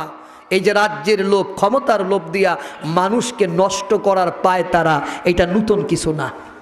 আমার নবীকেও বলেছিল যে তুমি যদি কালিমার দাওয়াত ছেড়ে দাও, তাহলে তোমারে আমরা 3টা জিনিস দেব। কি দেব? যত সুন্দরী নারী আছে সব সুন্দরী নারী তোমার সামনে এনে রাখবো, তুমি যারে পছন্দ করবা সেই হবে তোমার বউ। মক্কার যত অর্থ সম্পদ আছে সব তোমার পায়ের গোড়ে রাখবো, আর মক্কার 61 প্রেসিডেন্ট তোমারে বানায়া দিব। 3টা জিনিসের লোভ দিয়া হয়েছিল, একটা হলো নারী, একটা হলো সম্পদ, একটা হলো ক্ষমতা। এই 3টার কারণেই মানুষ বেশি বেশি নষ্ট হয়। কথা বলেন ঠিক কিনা? এই 3টা কারণেই মানুষ নষ্ট হয়ে যায়, পথভ্রষ্ট হয়ে যায়। নবী একটাকে মেনে নেছে? কথা বলেন, একটা মেনে নেছে? একটাও মেনে নেয় নাই। আব্দুল্লাহ ইবনে তামুরকে বলা হলো কালিমা ছেড়ে দাও, সে বলল আমি কালিমা ছাড়বো না। রাজা হুকুম দিলেন আব্দুল্লাহ ইবনে তামুরকে পাহাড়ের উপরে নিয়ে যাও, পাহাড়ের উপরে নিয়ে তাকে তোমরা বলবা কালিমা ছেড়ে দাও। যদি কালিমা ছেড়ে দেয় আমার কাছে ফিরায় আনবা, আর যদি কালিমা ছেড়ে না দেয় পাহাড় থেকে আব্দুল্লাহ ইবনে তামুরের ফেলে হত্যা করবা, পাহাড় থেকে ফেলে তারে হত্যা করবা। আব্দুল্লাহ ইবনে তামুরকে পাহাড়ের উপরে নিয়ে যাওয়া হলো, বলা হলো আব্দুল্লাহ ইবনে তামুর তুমি কালিমা ছেড়ে দাও। আব্দুল্লাহ ইবনে তামুর বললেন কালিমা ছাড়বো না। রাজার লোকগুলো বলল কালিমা যদি না ছাড়ো আমরা তোমাকে পাহাড় থেকে ছেড়ে দেব। আব্দুল্লাহ ইবনে তামুরকে পাহাড় থেকে যখন ছেড়ে দেবে, আব্দুল্লাহ ইবনে তামুর আল্লাহকে ডেকে বললেন আল্লাহ যদি তোমারে ভালো না বাসতাম তাহলে আজকে এই কঠিন পরিস্থিতির মুখোমুখি আমার হতে হতো না। রব্বুল আলামিন তুমি আমাকে যদি ঈমান না দিতে তাহলে আমি রাজার কাছে ভালো থাকতাম, এই কঠিন পরিস্থিতির মুখোমুখি আমি হতাম না, তুমি আমারে রক্ষা করো। আল্লাহ পাহাড়কে হুকুম দিলেন, ও পাহাড় আব্দুল্লাহ ইবনে তামুরের পাটা শক্ত করে ধরে রাজার সব লোকগুলোকে তুমি পাহাড় থেকে ফেলে দাও। রাজার সব লোক পাহাড়ের নিচে পড়ে গেছে, শুধু আব্দুল্লাহ ইবনে তামুর পাহাড়ের উপর পড়ে আছে। সুবহানাল্লাহ কোন। আব্দুল্লাহ ইবনে তামুর চলে আইছে রাজার কাছে, এসে বলতেছে, রাজা বলতেছে আমার লোকগুলো কোথায়? আব্দুল্লাহ ইবনে তামুর বলে তোমার লোকগুলো সব মারা গেছে, ওরা পাহাড় থেকে পড়ে মরে গেছে, আমি ফিরে আসছি। তার মানে বোঝা যায় সব আসামি পালায় না। কথা কন না কেন? সব আসামি পালায় না। কিছু কিছু আসামি নিজে থানায় যায়, গিয়ে কয় যে আপনি নাকি আমারে খুঁজে বেড়াচ্ছেন, আমি আপনার কাছে হাজির হয়েছি। তা আব্দুল্লাহ ইবনে তামুর এরকমের এক আসামি রাজার কাছে এসে বলে যে আপনার লোক তো সব মারা গেছে, পাহাড় থেকে পড়ি, আমি একা ফিরে আসছি। রাজা কয় যে তুমি কি ভাবছো তোমার আমি মারবো না? এর থেকে কঠিন শাস্তি তোমার দেবো। বলে কি শাস্তি দেবেন? কয় যে লোকজনদের হুকুম দিলে এরে নিয়ে পাহাড়ে যাও, এখন তোমরা সমুদ্রে যাবা, সমুদ্রে গিয়া ওরা সুবায়া সুবায়া মারবা। আব্দুল্লাহ ইবনে তামুরকে সমুদ্রে নিয়ে গেছে, নিয়ে বলতেছে তুমি কালিমা ছেড়ে দাও। আব্দুল্লাহ ইবনে তামুর বলে কালিমা ছাড়বো না। ওরা বলতেছে তোমারে পানির ভিতরে ফেলে দেব। আব্দুল্লাহ ইবনে তামুর আল্লাহকে বলতেছে আল্লাহ আমি তোমার ফায়সালা চাই। ওরা আব্দুল্লাহ ইবনে তামুরকে কি ছেড়ে দিবে? পানির এক ধাক্কায় আব্দুল্লাহ ইবনে তামুরকে ডাঙ্গায় উঠায় দিয়ে রাজার সব লোকগুলোকে সমুদ্রে গ্রাস করেছে। সুবহানাল্লাহ বলেন। আব্দুল্লাহ ইবনে তামুর ফিরে আইছে আবার রাজার কাছে, এসে বলতেছে দাঁড়াইছে, দাঁড়ানোর পরে রাজা বলতেছে আমার লোকগুলো কোথায়? কয় আপনার লোক সব মারা গেছে, আপনার লোক সব মারা গেছে। রাজা বলতেছে যে তোমাকে আমি মারবই মারবো। আব্দুল্লাহ ইবনে তামুর বলেন আপনি পারবেন না, আপনার কোন বুদ্ধিতে আপনি আমারে মারতে পারবেন না। আপনি কি আমারে মারতে চান? কয় হ্যাঁ আপনারে মারতে চাই। মানে আব্দুল্লাহ ইবনে তামুরকে মারার জন্য পাগল হয়ে গেছে। কিছু কিছু মানুষকে মারতে হয় না, কিছু কিছু মানুষকে মারলে তাদের ইমেজের ক্ষতি হয়, সম্মানের ক্ষতি হয়। যারা মারে তাদের সম্মানের ক্ষতি হয়, আর যে মার খায় তার সম্মান আরো বেড়ে যায়। আমার দেশের অনেক পাগল ছাগল এইগুলো বোঝে না। কতক্ষণ ঠিক না? আব্দুল্লাহ ইবনে তামুর বলেন আপনি আমাকে মারতে পারবেন না। হ্যাঁ আমাকে মারতে পারবেন, আমার বুদ্ধিতে কাম করতে হবে। বলে কি বুদ্ধি? কয় যে আপনি বিরাট একটা মঞ্চ তৈরি করেন, ফাঁকা মাঠের ভিতরে মঞ্চ তৈরি করে দেশের সব লোকগুলোকে আপনি হাজির করেন। দেখেন প্ল্যানটা কি, টেকনিকটা কি। সমস্ত লোকগুলোকে হাজির করেছে রাজা, দেশের প্রত্যেকটা লোককে। আব্দুল্লাহ ইবনে তামুরকে মারা হবে। আব্দুল্লাহ ইবনে তামুর বললেন একটা মঞ্চ তৈরি করে ওই মঞ্চের উপর আমার এবার নিয়ে চলেন। আব্দুল্লাহ ইবনে তামুরের মঞ্চে নিয়ে গেছে। একজন আর একজনের জিগায় ভাই এই ছেলেটার অপরাধ কি? কয় যে এই ছেলেটার অপরাধ হলো ওই যে রাজা আমাদের রব, এই রবের এসে মানে না, তার নাকি নূতন একটা রব হইছে, সেই রবের এসে মানে, এই জন্য আমাদের রব আব্দুল্লাহ ইবনে তামুররে হত্যা করবে। কয় তাই নাকি? তাহলে একটু দেখে যাই কেমন ভাবে হত্যা করে। আব্দুল্লাহ ইবনে তামুরকে শক্ত করে বেঁধে আব্দুল্লাহ ইবনে তামুর বলেছে আমার থৈলে থেকে একটা তীর নাও, আর এই যে আমার ধনুকটা তুমি নাও, এই ধনুক নিয়ে আর তীরটা লাগায় তোমাকে একটা কথা বলতে হবে। সেই কথাটা হলো বিসমিল্লাহি রব্বি হাযা গোলাম। এই কথা না বলা পর্যন্ত তুমি আমারে মারতে পারবে না। সারা মাঠের লোক এই ঘটনা দেখতেছে। রাজা পাগল হয়ে গেছে, তার এই কথা ভুলেই গেছে যে বিসমিল্লাহ মানে তো আব্দুল্লাহ ইবনে তামুরের আল্লাহর নামে স্মরণ করা। এই কথাটা পাগল ভুলে গেছে। চিন্তা করেন আপনি। ওয়াজকে আর একটু করবো? ভালো লাগতেছে? আলহামদুলিল্লাহ, সময় দেন, ভালো লাগবে। কারণ এইটা আমি আজকে কষ্ট করে এই নোটটা বানাইছি আপনাদের জন্য। কথা বুঝেছেন? আপনাদের শুনতে হবে এই এই এই আলোচনাটা। আব্দুল্লাহ ইবনে তামুরের থলে থেকে একটা তীর বের করছে। তীর বের করে বালকের দিকে তীরটা ছুঁড়ে মেরে দিয়েছে। শুধু বলেছে বিসমিল্লাহি রব্বি হাযা গোলাম, হাযাল গোলাম। এটা বলে যখন তীরটা ছুঁড়ে মারছে, মারার সাথে সাথে আব্দুল্লাহ ইবনে তামুরের বাম পাশে লেগে আব্দুল্লাহ ইবনে তামুর শহীদ হয়ে গেছে। শহীদ হয়ে যাবার পরে একজন আর একজনের কয় ভাই এটা কি হইল? কয় কি হইল মানে? কয় যে আমাদের রব এই রাজা আব্দুল্লাহ ইবনে তামুরকে একবার পাহাড় থেকে ফেলে দিতে গেছে, মরে নাই, ওর রব ওরে বাঁচায়া দিছে। একবার সমুদ্রে ফেলে মারতে গেছে, ওর রব ওরে বাঁচায় দিছে। আর আজকে আব্দুল্লাহ ইবনে তামুরের রবের নাম নিয়ে মারছে, আব্দুল্লাহ ইবনে তামুর মারা গেছে। তাইলে তো বুঝতে বাকি নাই যে আব্দুল্লাহ ইবনে তামুরের রবের পাওয়ারটাই বেশি। সুবহানাল্লাহ কোন। এই ঘটনা পুরা মাঠের লোক অ্যানালাইসিস করেছে, গবেষণা করেছে, করে পুরা মাঠের লোক একবারে কালিমা পড়ে নিয়েছে। সুবহানাল্লাহ কোন। বুঝার কিছু আছে। এই যে একটা কথা আছে না, বুঝলে বুঝপাতা, না বুঝলে তেজপাতা। মানে আপনি বুঝলে বুঝবেন, না বুঝলে দেখেন আব্দুল্লাহ ইবনে তামুরে যদি না মারতো, তারে যদি কালিমার দাওয়াত দেশের ভিতরে দিত, আপনার এ করে তা করে আপনি মানুষকে একদম পাগল বানায় ফেলতেছেন। দেশে বোতল একটাও নাই, পায়খানার ভিতর থেকে বোতল নিয়ে দৌড় মারে। আমি ওই সময় যাচ্ছিলাম ঢাকা, ফেরিঘাটে গেলে ওই যে গাড়ি ব্রেক করে কর কর করে আওয়াজ হচ্ছে, তো আমি দেখি যে আমার সামনে পাশের সিটে এক বস্তা বোতল। এক মহিলা বসে আছে, বৃদ্ধা মহিলা। আমি বললাম যে আপনি কোত্থেকে আসলেন? কয় মাগুরা থেকে। বাড়ি কোথায়? কয় চট্টগ্রাম। কোথায় গেছিলেন? কয় মাগুরা গেছিলাম। এর ভিতরে কি? কয় 500 বোতল। আমি বললাম যে এত বোতল কি করে পড়লো? কয় যে উনি দুইজনের ঘাড়ে ভর করে যাচ্ছিলেন, এই পাশে এক ফু, এই পাশে এক ফু। আমি বললাম যে ফুটা একটু পদ্মা নদীতে দিতে বলেন, তাহলে তো আপনার কষ্ট করে মাগুরায় যাওয়া লাগে না। ওটা কি আছে? ওটা কি এখন আছে? নাই তো, উঠে গেছে। এগুলো চলবে না, মানুষ এগুলো বোঝে না। কিন্তু আব্দুল্লাহ ইবনে তামুর, এটা হলো আল্লাহর বিশেষ একটা পাওয়ার।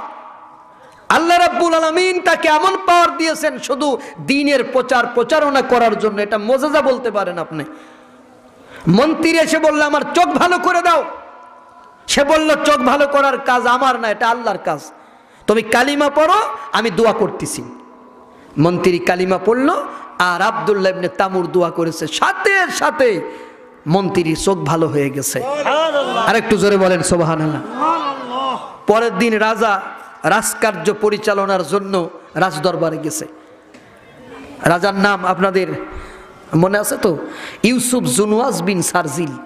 সে বলতেছে মন্ত্রী, তোমার তো চোখ কানা, তোমার তো চোখ অন্ধ ছিল, চোখ ভালো হলো কি করে? মন্ত্রী বলতেছে আমার রব আমার চোখ ভালো করে দিয়েছে। রাজা কয় যে আমি তো রব। রাজা কি বলে? আমি তো রব, আমি তোমার চোখ ভালো করছি। কয় না, তুমি আমার রব না, আমার রব হচ্ছে রব্বুনা ওয়া রব্বুস সামাওয়াতি ওয়াল আরদ। আমার রব হচ্ছেন আসমান এবং জমিনের রব, তুমি আমার রব না। ঠিক এই কথা বলার সাথে সাথে রাজা মন্ত্রীকে পিটাইতে শুরু করছে। কথা তো এইটুক ছিল যে তুমি আমার রব না, আমার রব হলো সে যে আসমান এবং জমিনের মালিক। এই কথাটুক বলার পরে মন্ত্রীকে পিটাচ্ছে রাজা। মন্ত্রীকে বলতেছে বলো তোমাকে এই কথা কে শিখাইছে? মন্ত্রী তখন বলে দিছে ওই বালকের কথা।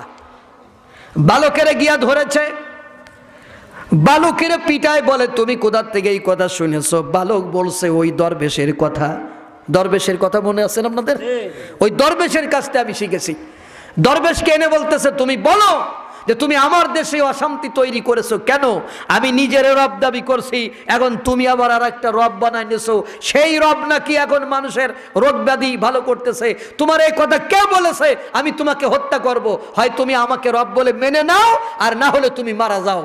ওই রাহেব বললেন, দরবেশ বললেন আমি বুড়া হয়ে গেছি, তুমি আমারে মারলেও মরবো, না মারলেও মরবো, তার থেকে তুমি আমারে মেরেই ফেলাও। তুমি যদি আমাকে এখন মারো আমি শহীদ হয়ে মরবো, আর যদি তোমাকে রব বলে মেনে নেয় তাহলে আমি বেঈমান মুনাফিক হয়ে মরবো। ঠিক না? আল্লাহ রসুল বলেছেন যে খোদার নাফরমানি করে 1000 বছর বেঁচে থাকার চাইতে আল্লাহর অনুগত হয়ে 1 সেকেন্ডের ভিতরে মরা ভালো।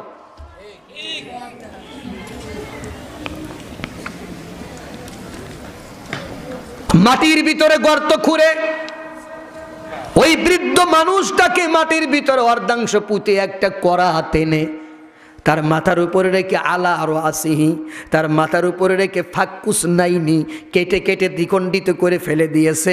ওমাইয়া সুদ্দুহু জালিকা আমদিনি, এরপরও ওই মানুষটাকে দিনের পথ থেকে এক চুল পরিমাণ সরাইতে পারে না। আল্লাহু আকবার। আর একটু ওয়াজ করব। দুয়ার অনুষ্ঠানে তো অনেক ওয়াজ না করলেও হয়, 1 ঘন্টা ওয়াজ করলে হয় না। আপনাদের ইমেজ দেখে এরকমের মনে হচ্ছে কি আর একটু ওয়াজ করব না? কেবল শুরু হয়েছে, এটা আমি বুঝেছি যে কেবল শুরু হচ্ছে, কিন্তু আপনাদের একটা পাওয়ার তো থাকতে হবে। শুধু শুধু আমি কি চা খাইছি? কথা কয় না। আমি কি চা খাইছি, পানি খাইছি? তা আপনারাও তো খান নাই। তা আমি না খাইয়া যদি চিল্লাইতে পারি, আপনাদের সমস্যা কি? একটু আওয়াজ না করলে তো আমি ঘুমাই পড়বো। প্রতিদিন আমার এই কাজটাই তো করতে হয়। আগামীকাল আমার মাহফিল খুলনাতে আছে, তো এই জন্য একটু আওয়াজ করবেন মাঝে মাঝে, আমি যাতে জেগে থাকতে পারি। তো আব্দুল্লাহ ইবনে তামুর তাকে বলতেছে, মন্ত্রীরে তো পিটায় পিটায় মেরেই ফেলাইছে, বৃদ্ধ লোকটাও মারা গেছে, এখন বেঁচে আছে আব্দুল্লাহ ইবনে তামুর। কে বেঁচে আছে বলেন তো? দেখেন দিনের জন্য মানুষ কত কষ্ট করেছে, দিনের জন্য মানুষ কত অত্যাচার সহ্য করেছে। এই টুপি, এই দাড়ি, এই পাগড়ি, এটা ইয়া নবী সালাম আলাইকা পরে এই পৃথিবীতে আসে নাই। এই দাড়ি, টুপি, পাগড়িকে প্রতিষ্ঠিত করতে গিয়া কত মানুষের জীবন দেয়া লাগছে, রক্ত দেয়া লাগছে, আমার নবীর মার খাওয়া লাগছে, আমার নবীর 2টা দাঁত ভেঙে গেছে, আমার নবী 3 বছর জেল খাটছে। কয় বছর? আরো জোরে। 3 বছর জেল কাটছে। হযরত ইউসুফ আলাইহিস সালাম 10 বছর জেল কাটছে। আপনারা মনে করেন শুধু চোর ছেঁচড়ারাই জেলে যায়? জেল খাটা সুন্নাত, তবে চুরি করে না। কি ভাইজান? জেল খাটা কি সুন্নাত, চুরি করে না। আমাদের 4 ইমাম, ইমাম আবু হানিফা, শাফি, হাম্বলি, মালিকি, সব কটা জেল খাটছে। আল্লাহু আকবার কোন। পৃথিবীর অনেক বড় বড় আলেমেরা জেল খাটছে। হযরত ইমাম আবু হানিফা রাহমাতুল্লাহ আলাইহি 4 বছর জেল খাটছে, এবং 4 বছরের প্রত্যেকটা দিন তাকে জেলখানার গেটে এনে 10টা করে বেতের বাড়ি মারা হতো। এত বড় একজন বর্ণাঢ্য আলেম, প্রখ্যাত আলেম জেলে গিয়েছে। সুতরাং এই টুপি, এই দাড়ি, এই পাগড়ি, এটা প্রতিষ্ঠিত করতে গিয়া কয় কেজি জিলাফি কিনে মসজিদে বসে ইয়া নবী সালাম আলাইকা, একখান কম হলেই গন্ডগোল। ঠিক, একখান কম হলেই গন্ডগোল। এই দিয়া ইসলাম পৃথিবীতে কায়েম হয় নাই ভাইজান। হ্যাঁ, কথা বলতে হবে। কি কথাগুলো কি বোঝা যায়? সুতরাং টুপি একটা মাথায় দিলেই একদম বড় মৌলবী হয়ে গেলাম। ওরকমের টুপি নেপালের অনেক হিন্দুরা মাথায় দেয়, তাই বলে তারা জান্নাতে যাবে না। দাড়ি একদম বুক সমান রাখে মনে করছেন যে আপনি আল্লাহর জান্নাতের 6 সিঁড়ির 5 সিঁড়ি আপনি কিনে ফেলাই দিয়েছেন। ও বিশ্বকবি রবীন্দ্রনাথ ঠাকুরের দাড়ি আপনার থেকে অনেক বড় ছিল, তাই বলে কি সে জান্নাতে চলে যাবে? কথা কন না। ভারতের x prime minister doctor Manmohan Singh মাথায় হেভি স্টাইলে পাগড়ি বাঁধে, তাই বলে কি সে জান্নাতে চলে যাবে? এগুলো নবীর সুন্নাত হতে হবে, নবীর আদর্শ ভিতরে থাকতে হবে, নবীর ভালোবাসা থাকতে হবে। তা না হলে আপনার ওই দাড়ি, ওই টুপি, ওই পাগড়ির 4 আনার কোনো দাম নাই, 1 পয়সার দাম নাই। সম্মানিত ভাইরা, কোন জায়গায় রাখলাম ওয়াজ বলেন? মাঝে মাঝে শুনবো, মানে আপনারা শুনতেছেন কিনা এটা তো আমাদের বুঝে নিতে হবে। হ্যাঁ, ঠিক কথা কইছে, বালক বেঁচে আছে। তাও সাহেব ওয়াজ মন দিয়ে শুনতেছে। হ্যাঁ হ্যাঁ, ভালো ছাত্র, শুধু বালক বেঁচে আছে। এখন বালকরে বলতেছে তুমি ঈমান ছেড়ে দাও, আমারে রব বলে মেনে নাও। যদি তুমি, তোমার বয়স আছে, বুড়ো মানুষ বয়স নাই, পড়ে গেছে, ও মন্ত্রীরে তো আগেই মারি ফেলাইছে। এখন তুমি যদি আমারে রব বলে মেনে নাও, তাহলে তুমি বড় গদি পাবা, তুমি বড় চেয়ারে বসতে পারবা, তুমি রাজত্ব করতে পারবা। এই যে রাজ্যের লোভ, ক্ষমতার লোভ দিয়া মানুষকে নষ্ট করার পায় তারা, এটা নতুন কিছু না। আমার নবীকেও বলেছিল যে তুমি যদি কালিমার দাওয়াত ছেড়ে দাও, তাহলে তোমারে আমরা 3টা জিনিস দেব। কি দেব? যত সুন্দরী নারী আছে সব সুন্দরী নারী তোমার সামনে এনে রাখবো, তুমি যারে পছন্দ করবা সেই হবে তোমার বউ। মক্কার যত অর্থ সম্পদ আছে সব তোমার পায়ের গড়ে রাখবো, আর মক্কার একচ্ছত্র প্রেসিডেন্ট তোমারে বানায়া দিব। 3টা জিনিসের লোভ দেওয়া হয়েছিল, একটা হলো নারী, একটা হলো সম্পদ, একটা হলো ক্ষমতা। এই 3টার কারণেই মানুষ বেশি বেশি নষ্ট হয়। কতক্ষণ ঠিক কিনা? এই 3টা কারণেই মানুষ নষ্ট হয়ে যায়, পথভ্রষ্ট হয়ে যায়।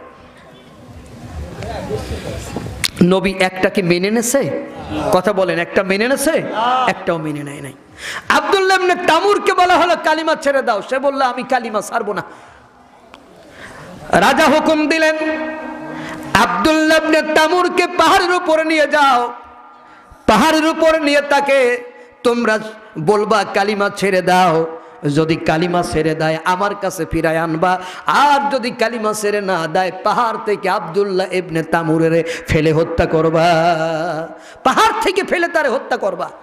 আব্দুল্লাহ ইবনে তামুরকে পাহাড়ের উপরে নিয়ে যাওয়া হলো। বলা হলো আব্দুল্লাহ ইবনে তামুর তুমি কালিমা ছেড়ে দাও। আব্দুল্লাহ ইবনে তামুর বললেন কালিমা ছাড়বো না। রাজার লোকগুলো বলল কালিমা যদি না ছাড়ো আমরা তোমাকে পাহাড় থেকে ছেড়ে দেব। আব্দুল্লাহ ইবনে তামুরকে পাহাড় থেকে যখন ছেড়ে দেবে আব্দুল্লাহ ইবনে তামুর আল্লাহকে ডেকে বললেন, আল্লাহ যদি তোমারে ভালো না বাসতাম তাহলে আজকে এই কঠিন পরিস্থিতির মুখোমুখি আমার হতে হতো না।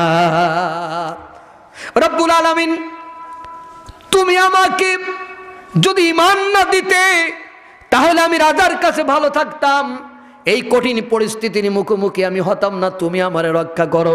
আল্লাহ পাহাড়কে হুকুম দিলেন, ও পাহাড় আব্দুল্লাহ ইবনে তামুরের পাটা শক্ত করে ধরে রাজার সব লোকগুলোকে তুমি পাহাড় থেকে ফেলে দাও। রাজার সব লোক পাহাড়ের নিচে পড়ে গেছে, শুধু আব্দুল্লাহ ইবনে তামুর পাহাড়ের উপর পড়ে আছে। সুবহানাল্লাহ কোন। আব্দুল্লাহ ইবনে তামুর চলে আইছে রাজার কাছে। এসে বলতেছে, রাজা বলতেছে আমার লোকগুলো কোথায়? আব্দুল্লাহ ইবনে তামুর বলে তোমার লোকগুলো সব মারা গেছে, ওরা পাহাড় থেকে পড়ে মরে গেছে, আমি ফিরে আসছি। তার মানে বোঝা যায় সব আসামি পালায় না। কথা কন না কেন? সব আসামি পালায় না। কিছু কিছু আসামি নিজে থানায় যায়, গিয়ে কয় যে আপনি নাকি আমারে খুঁজে বেড়াচ্ছেন, আমি আপনার কাছে হাজির হয়েছি। তা আব্দুল্লাহ ইবনে তামুর এরকম এক আসামি রাজার কাছে এসে বলে যে আপনার লোক তো সব মারা গেছে, পাহাড় থেকে পড়ি আমি একা ফিরে আসছি। রাজা কয় যে তুমি কি ভাবছো তোমার আমি মারবো না?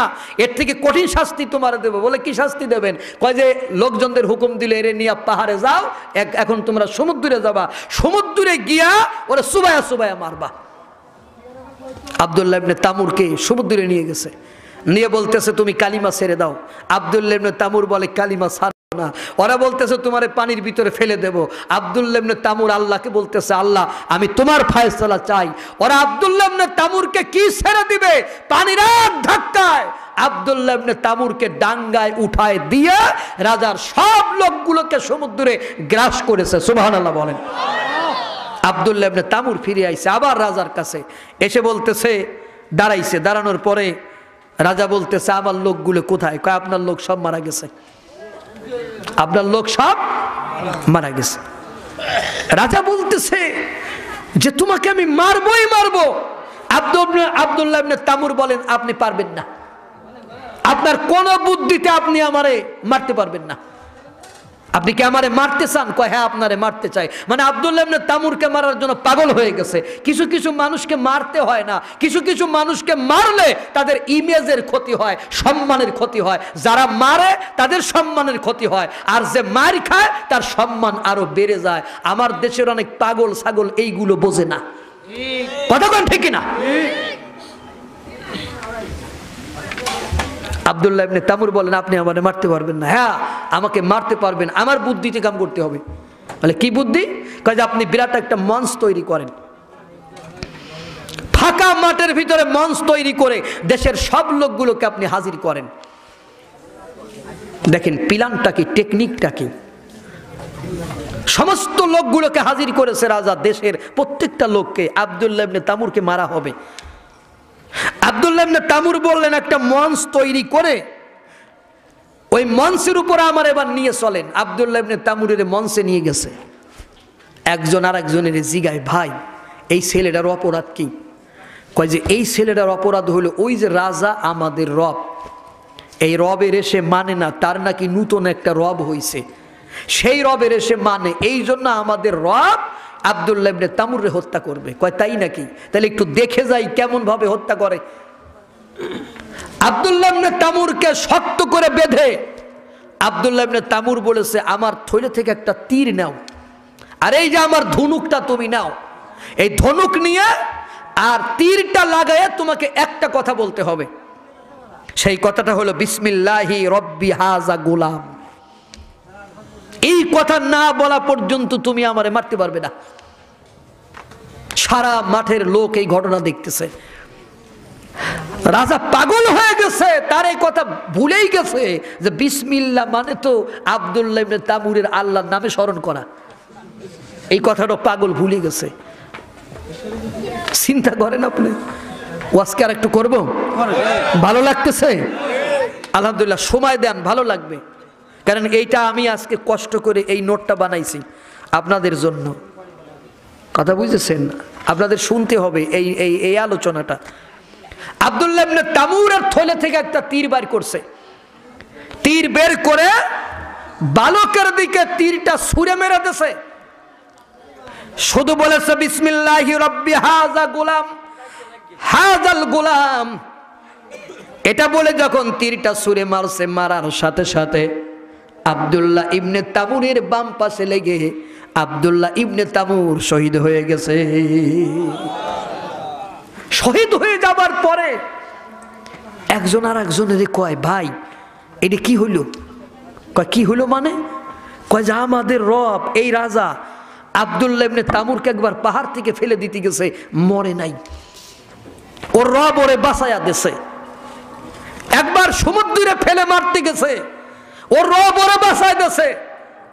আর আজকে আব্দুল্লাহ ইবনে তামুরের রবের নাম নিয়ে মারছে, আব্দুল্লাহ ইবনে তামুর মারা গেছে। তাইলে তো বুঝতে বাকি নাই যে আব্দুল্লাহ ইবনে তামুরের রবের পাওয়ারটাই বেশি। সুবহানাল্লাহ কোন।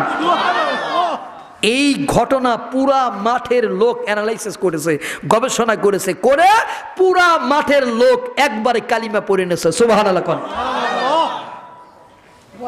বুঝার কিছু আছে। এই যে একটা কথা আছে না, বুঝলে বুঝপাতা, না বুঝলে তেজপাতা। মানে আপনি বুঝলে বুঝবেন, না বুঝলে। দেখেন আব্দুল্লাহ ইবনে তামুরে যদি না মারতো, তারে যদি কালিমার দাওয়াত দেশের ভিতরে দিত, মাঠের সব লোক কালিমা পড়ার পরে রাজার লোকগুলো রাজারে বলল, রাজা আব্দুল্লাহ ইবনে তামুরকে মারার থেকে না মারাই ভালো ছিল। বলে কিভাবে? কয় যে মারলে তো এই সব লোক কালিমা পড়ে নিল, না মারলে তো কেউ কালিমা পড়তো না। এখন আপনার যে অবস্থা ছিল, এখন আপনার অবস্থা তো জিরো। এখন তো সব লোক যখন কালিমা পড়ছে, তখন এরা তো আপনারে আর মানবে না রব বলে, আপনি তো আর গদিতে থাকতে পারবেন না। তখন রাজা হুকুম দিল, রাস্তার মোড়ে মোড়ে গর্ত তৈরি করে আগুন জ্বালিয়ে প্রত্যেকটা মানুষ যেই পথ দিয়ে বের হবে প্রত্যেক পয়েন্টে সৈন্যদেরকে দাঁড় করিয়ে দাও।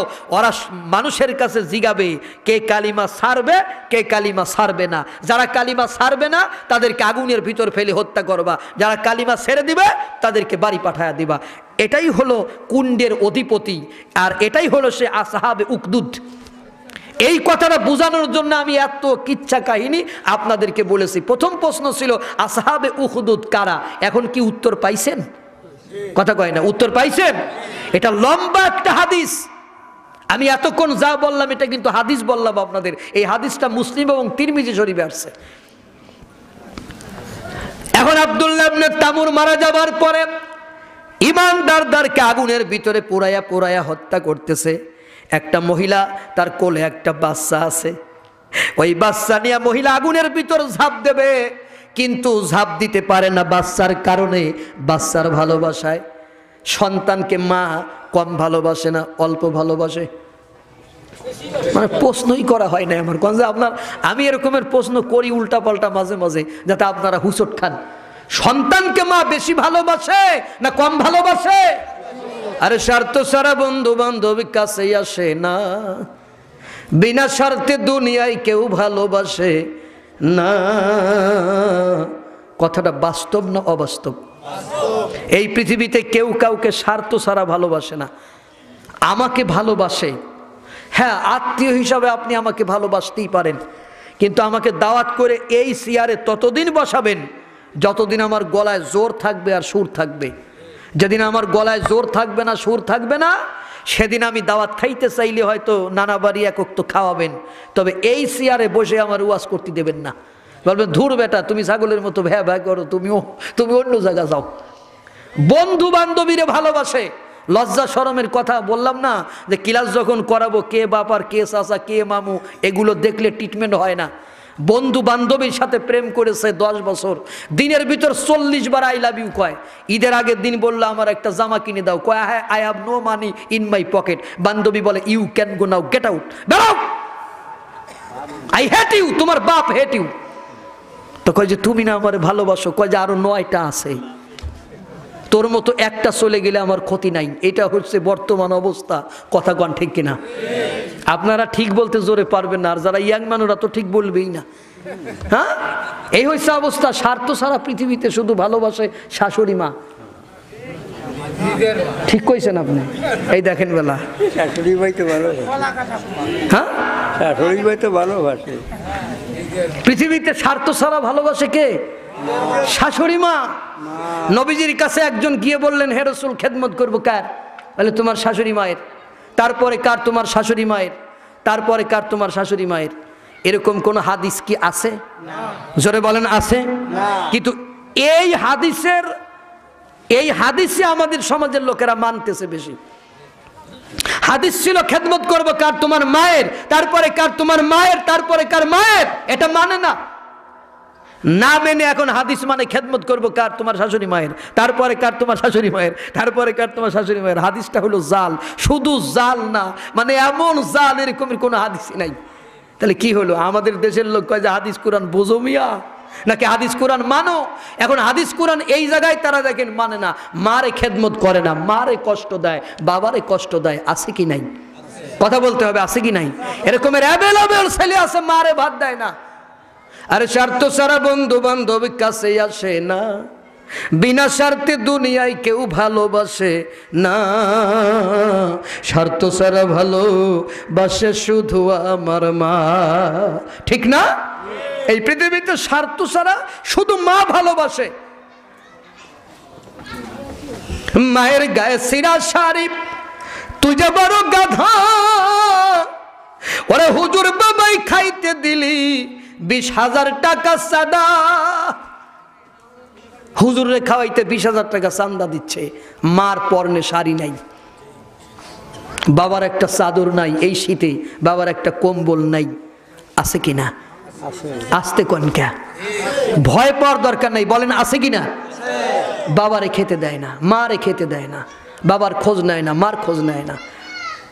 হুজুরে নিয়া মুরগির রান খাওয়াচ্ছে, হুজুর মরমর করি ললিপপের মতো খাইয়া কয়, বাবা হাকিমপুরি জর্দা আনছো?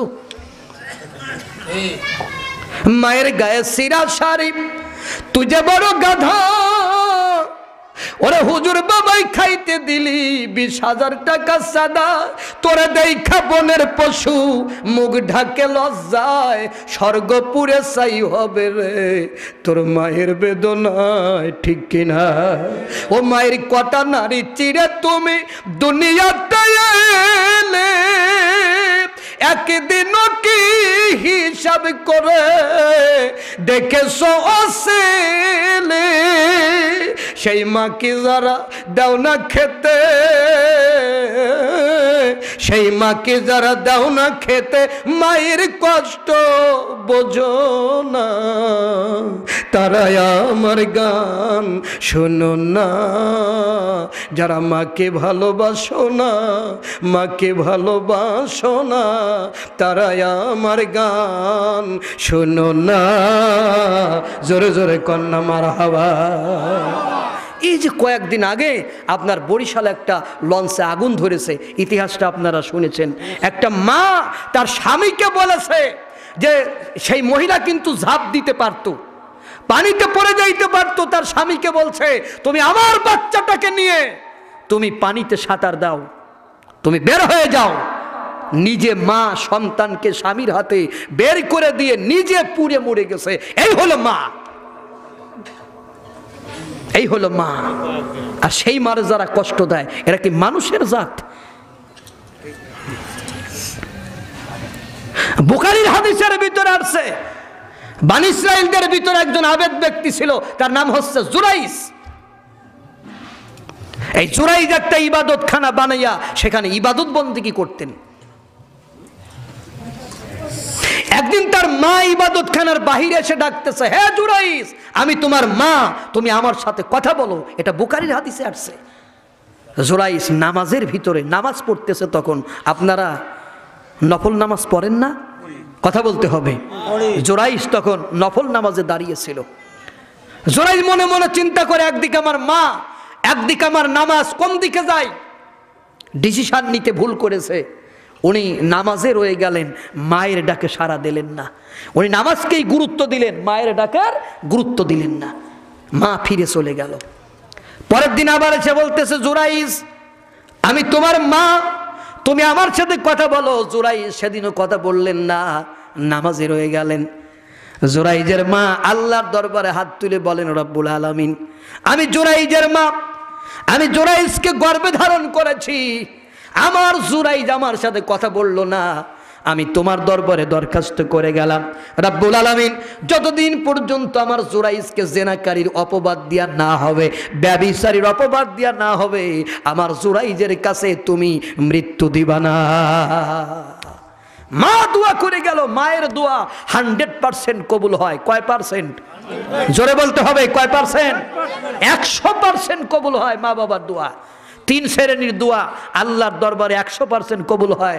এক শ্রেণী হলো মুসাফির, আমাদের মতো যারা সফর করে, ব্যবসা করার জন্য সফর করে না, দিনের কল্যাণে সফর করে। 2 নম্বর হলো নির্যাতিত ব্যক্তি, যারা নির্যাতনের শিকার। 3 নম্বর আপনার পিতামাতা। এই 3 শ্রেণীর মানুষ যদি দোয়া করে আল্লাহর দরবারে 100% কবুল হয়। এর 1 নম্বরই হলো মাতা পিতা। জোরাইজের মা চলে গেল। শুনতেছেন আপনারা? কষ্ট হচ্ছে, গভীর হচ্ছে রাত, আপনারা কষ্ট পাইলে আমি দোয়া করে দিব। হ্যাঁ, আরেকটা তাকবীর হোক, লিল্লাহে তাকবীর। জোরাইজের মা চলে গেল। কিছুদিন পরে জোরাইজকে বানি ইসরাইলেরা ডাকতেছে। জোরাইজ জোরাইজ বলে ডাকে। সেই দিনও জোরাইজের সাড়া নাই। সেদিনও জোরাইজ নামাজের ভিতরে রয়ে গেছে। উনি অরিজিনালি একজন ইবাদত বন্দেগী করার মানুষ ছিলেন, উনি খারাপ মানুষ ছিলেন না। শুধু উনি নামাজকে গুরুত্ব দিতে গিয়া মায়ের ডাকে সাড়া দিচ্ছে না। মানে মায়ের ডাক উনার কান পর্যন্ত হয়তো পৌঁছাচ্ছেই কিনা আল্লাহই জানে। জোরাইজ বলে ডাকাডাকি করলাম, জোরাইজ ডাকে সাড়া দিল না। বানি ইসরাইলেরা যখন ইবাদতখানা ভাঙতে লাগলো, তখন জোরাইজ এসে বলল, ইবাদতখানা ভাঙবো কেন? তখন বানি ইসরাইলেরা বলল, এই যে দেখো মহিলা, এই মহিলার কোলে যে বাচ্চা, এই বাচ্চা নাকি তোমার ঔরসের সন্তান, এই বাচ্চার বাবা নাকি তুমি, কিন্তু আমরা জানি এই বাচ্চার সাথে তোমার বিয়েই হয় নাই, এই বাচ্চার মায়ের সাথে তোমার বিয়ে হয় নাই, এই বাচ্চা কি করে তোমার বাচ্চা হতে পারে, সন্তান হতে পারে? জোরাইজ আসলো, এসে ওই বাচ্চার পেটে একটা টুকা মারলো, সাথে সাথে বাচ্চার জবান খুলে গেল। সুবহানাল্লাহ। হাদিস শরীফের ভিতরে আছে 3টা বাচ্চা ছোটকালে কথা বলতে পেরেছে। তারা কথা বলার উপযুক্ত ছিল না, কথা বলতে পারতো না, কিন্তু বিশেষ কারণে 3টা বাচ্চা কথা বলেছিল। এর একটা বাচ্চা হযরতে ঈসা আলাইহিস সালাম, যিনি মায়ের পক্ষে সতীত্বের সাক্ষী দিয়েছিলেন। 2 নাম্বার হচ্ছে হযরতে ইউসুফ আলাইহিস সালামকে যখন কামরার ভিতর আটকালো, কামরার ভিতরে আটকাইয়া জুলাইখা প্রেম নিবেদন করবে, হযরতে ইউসুফ আলাইহিস সালাম দরজার দিকে দৌড় মারা শুরু করে দিল। একটা একটা দরজার দিকে যায়, আর একটা একটা দরজা খুলে যায়। তখন শেষ দরজার কাছে ইউসুফ আসলেন। আসার পরে জুলাইখা পিছন থেকে জামা টেনে ধরেছে। ইউসুফের জামার কিছু অংশ জুলাইখার হাতের ভিতরে রয়ে গেল। ইউসুফ আলাইহিস সালাম যখন দরজার বাইরে আসলেন, ওই সময় আজিজ সামনে পড়ে গেল। জুলাইখার স্বামী আজিজ দাঁড়িয়ে গেল। ইউসুফ এবং জুলাইখা দুইজনই আজিজের সামনে হাজির হয়ে গেল। তখন জুলাইখা আজিজের বলতেছে, তুমি এই সন্তানকে পালন করেছো, তোমার ঘরে রেখে যেই সন্তান, যেই ছেলেটা আজকে তোমার স্ত্রীর দিকে হাত বাড়িয়েছে, তোমার স্ত্রীকে এই ঘরের ভিতরে আটকায়া বেইজ্জতি করতে গিয়েছে, এটাই হলো একজন নারীর পক্ষ থেকে সর্বপ্রথম আল্লাহর নবী ইউসুফ আলাইহিস সালামের বিরুদ্ধে নারী নির্যাতনের মামলা হয়েছে। আজিজ ইউসুফ আলাইহিস সালামকে ভালো করে চিনতো। আজিজ ইউসুফরে ডেকে বললে, ইউসুফ তোমার কোনো সাক্ষী আছে নাকি? সাক্ষী কোথার থেকে দেবে? আল্লাহ ছাড়া তো সাক্ষী কেউ ছিল না। ওই ঘরের ভিতরে একটা ছোট বাচ্চা কান্নাকাটি করতেছিল। ইউসুফ আলাইহিস সালাম বলেন, এই বাচ্চারে আমি সাক্ষী মানলাম। তখন বাচ্চারে ডাকা হলো, বাচ্চারে এনে হাজির করে আজিজ বাচ্চাকে জিগায়। বাচ্চা জীবনও কোনোদিন কথা বলে নাই। ওই বাচ্চাকে প্রশ্ন করবে, মানুষগুলো হতবাক হয়ে গেল, অবাক হয়ে গেল। বাচ্চারে জিগায়, ও বাচ্চা তুমি বলো এ ব্যাপারে ইউসুফ দোষী না নির্দোষ? বাচ্চার জবান খুলে গেল। বাচ্চা জবাব দিয়ে বলল, ইউসুফ বলল, আজিজ রে, ইউসুফের যদি পিছু সামনের জামা ছিঁড়া থাকে তাহলে এই ব্যাপারে ইউসুফ দোষী, জুলাইখা নির্দোষ। আর ইউসুফের যদি পিছনের জামা ছেঁড়া থাকে তাহলে ইউসুফ নির্দোষ আর জুলাইখা দোষী। জামা ছেঁড়া কোন জায়গা? আরো জোরে। পিছনে দোষী কে? দোষী জুলাইখা, অপরাধী জুলাইখা। আর একটা শিশু জুরাইজ যখন এই বাচ্চার পেটে টুকা মারলো, বাচ্চার জবান খুলে গেল। বাচ্চা বলা হলো, ও বাচ্চা তুমি বলো তোমার বাবাকে? বলল, তুমি আমার বাবা না। কেন? বনি ইসরাইলেরা বলল, আমি নাকি তোমার বাবা, তোমার মা বলেছে। শিশু বলল, জুরাইজ রে, আমার মা তা বলে নাই, আমার মা বলেছে ওই ইবাদত খানায় যে থাকে ওই লোকটা আমার স্বামী, আমার সন্তানের বাবা। ইবাদত খানায় তুমি থাকো, নামাজের ভিতরে থাকো, তুমি জানো না তোমার পিছনে মাঝে মাঝে একটা রাখাল এসে ঘুমায়, ওই রাখালি আমার বাবা, আমি তার সন্তান। এই যে জুরাইজকে জানার অপবাদ দেওয়া হয়েছে, এটা শুধু মায়ের দুয়ার কারণে। মায়ের এত পাওয়ার, মায়ের এত ক্ষমতা। সুতরাং যারা মারে কষ্ট দাও, বাবারে কষ্ট দাও, মা যদি কষ্ট পায়, বাবা যদি কষ্ট পায়, জীবনে কোনোদিন তোমাদের ভাগ্যের উন্নয়ন হবে না, কোনোদিন হবে না।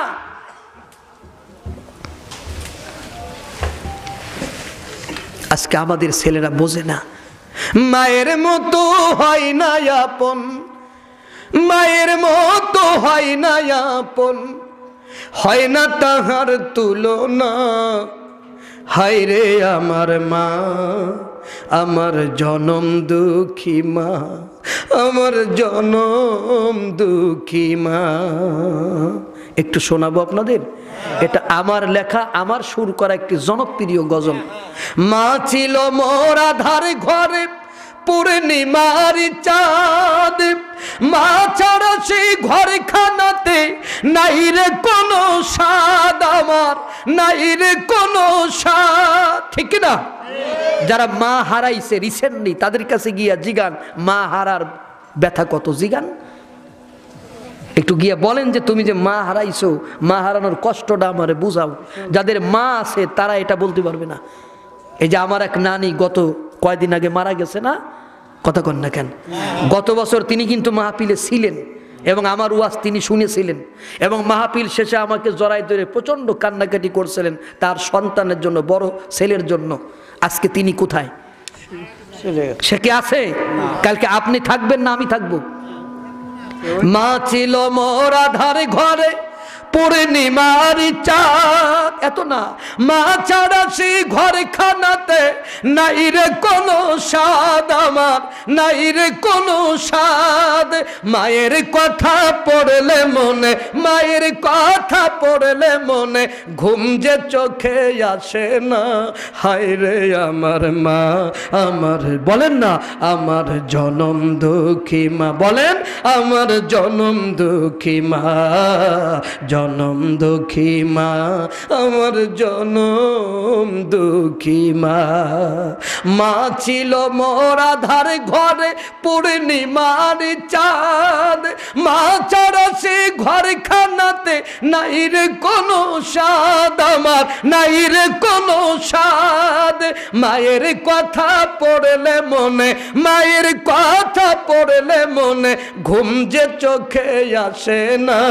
হায় রে আমার মা, আমার জনম দুঃখী মা, আমার জনম দুঃখী মা। ছোট্ট থেকে বড় হলাম গেলাম যেই মায়ের কোলে, সেই মায়া কোন হারিয়ে গেল আমায় একা ফেলে, ও মায়া মায়া একা ফেলে। মা ছাড়া আর একলা ঘরে লাগে না রে ভালো, দুনিয়া থেকে হারিয়ে গেছে দুই নয়নের আলো, আমার দুই নয়নের আলো।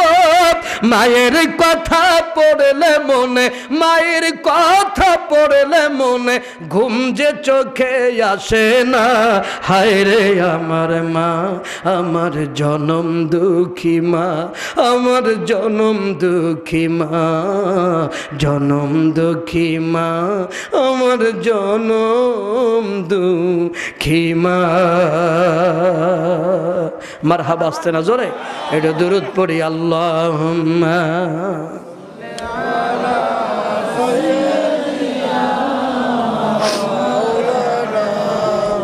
ওয়ালা আলি সাইয়্যিদিনা মাওলানা মুহাম্মদ। প্রাণ খুলে পড়েন আল্লাহুম্মা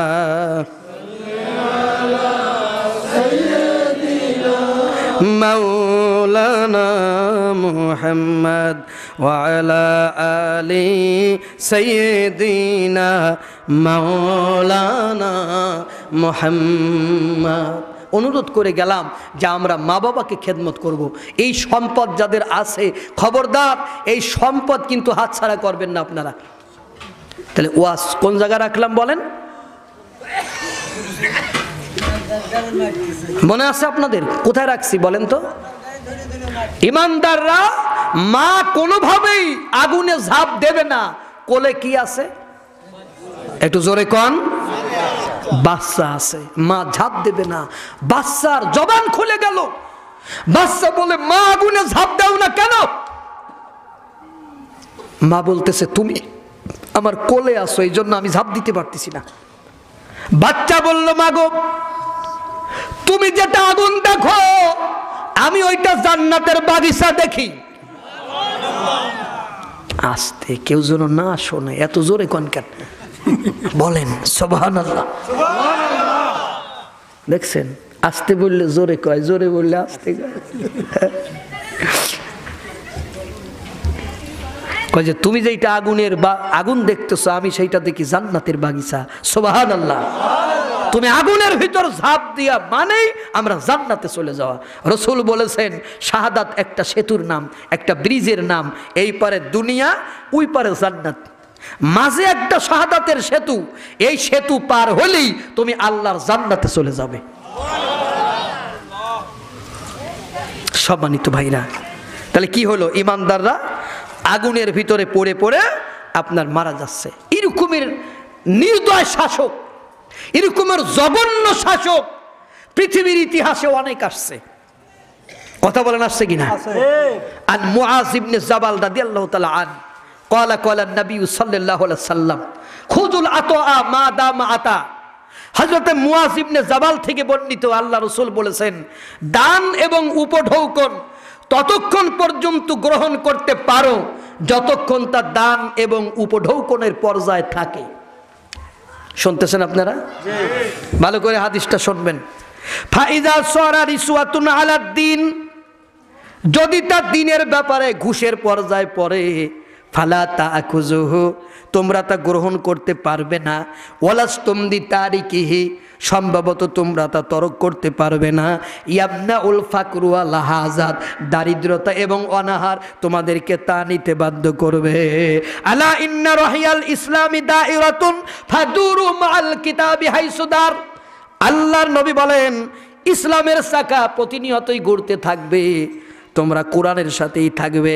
আলা ইন্না আলা ইন্নাহু আলা ইন্নাল কিতাব ওয়াস সুলতানা লা ইয়াফতারিকানি ফালা তুফারিকুল কিতাব। অচিরেই শাসন ক্ষমতা এবং কোরআন বিচ্ছিন্ন হয়ে যাবে। নবীজি ১৫০০ বছর আগে ভবিষ্যৎবাণী দিচ্ছে অচিরেই শাসন ক্ষমতা এবং কোরআন কি হয়ে যাবে? বিচ্ছিন্ন হয়ে যাবে, আলাদা হয়ে যাবে। বর্তমান কোরআন এবং শাসন ক্ষমতা কি এক আছে? আসতে কোন কে আরো জোরে কান আছে? তাহলে নবীর এই ভবিষ্যৎবাণী কয় পার্সেন্ট ঠিক? 100% ঠিক। আলা ইন্নাল কিতাব ওয়া সুলতানা লা ইয়াফতারিকানি ফালা তুফারিকুল কিতাব। শাসন ক্ষমতা এবং কোরআন বিচ্ছিন্ন হয়ে যাবে। লা তুফারিকুল কিতাব, তোমরা কোরআনের পক্ষে থাকবে, কোরআন থেকে তোমরা বিচ্ছিন্ন হবে না। আলা ইন্নাহু সায়াকুনা উমারা, অচিরেই তোমাদের ভিতরে এমন শাসকের আবির্ভাব হবে, এমন রাষ্ট্রপ্রধান তোমাদের ভিতর আসবে, ইয়াখদুনা লাকুম, যারা তোমাদের সব বিষয়ের ফয়সালা করবে। ফাইন আতাতুমুহুম, যদি তোমরা তার আনুগত্য করো, ইয়াদিল্লুকুম, তারা তোমাদের পথভ্রষ্ট করবে। ওয়াইন আসাইতুমুহুম, যদি তোমরা তাদের কথা মেনে না নাও, কাতালুকুম, তারা তোমাদের হত্যা করবে। নবীর এই ভবিষ্যৎবাণী ঠিক আছে কিনা বলেন? ক্বালা ইয়া রাসূলুল্লাহ সাল্লাল্লাহু আলাইহি ওয়াসাল্লাম কাইফা নাসনা। হাদিস বর্ণনাকারী সাহাবী হযরতে মুয়াজ বলেন, হে আল্লাহর রাসূল, তখন আমরা কি করব? ক্বালা কামা আসহাবু ঈসা নসির বিল মিনসার ওয়া হামিলু আলাল খাসাব। আল্লাহর নবী বলেন, তখন তোমরা তাই করবে যখন ঈসা আলাইহিস সালামের উম্মতেরা যা করেছিল। হযরত ঈসা আলাইহিস সালামের উম্মতদেরকে মাথার উপরে করাতে রেখে টেনে টেনে দ্বিখণ্ডিত করে দেওয়া হয়েছিল, তারপরও তারা কালিমা ত্যাগ করে নাই। মাউতুন ফি তাআতিল্লাহি খায়রুম মিন হায়াতিন ফি মাসিয়াতিল্লাহি আযজা ওয়া জাল্লা। আল্লাহর নবী বলেন, খোদার নাফরমানি করে বেঁচে থাকার চাইতে আল্লাহর অনুগত হয়ে মৃত্যুবরণ করাই ভালো। তাহলে একটা মুমিনের জন্য কাজ কি? একটা মুমিনের জন্য কাজ হলো মাউতুন ফি তাআতিল্লাহি।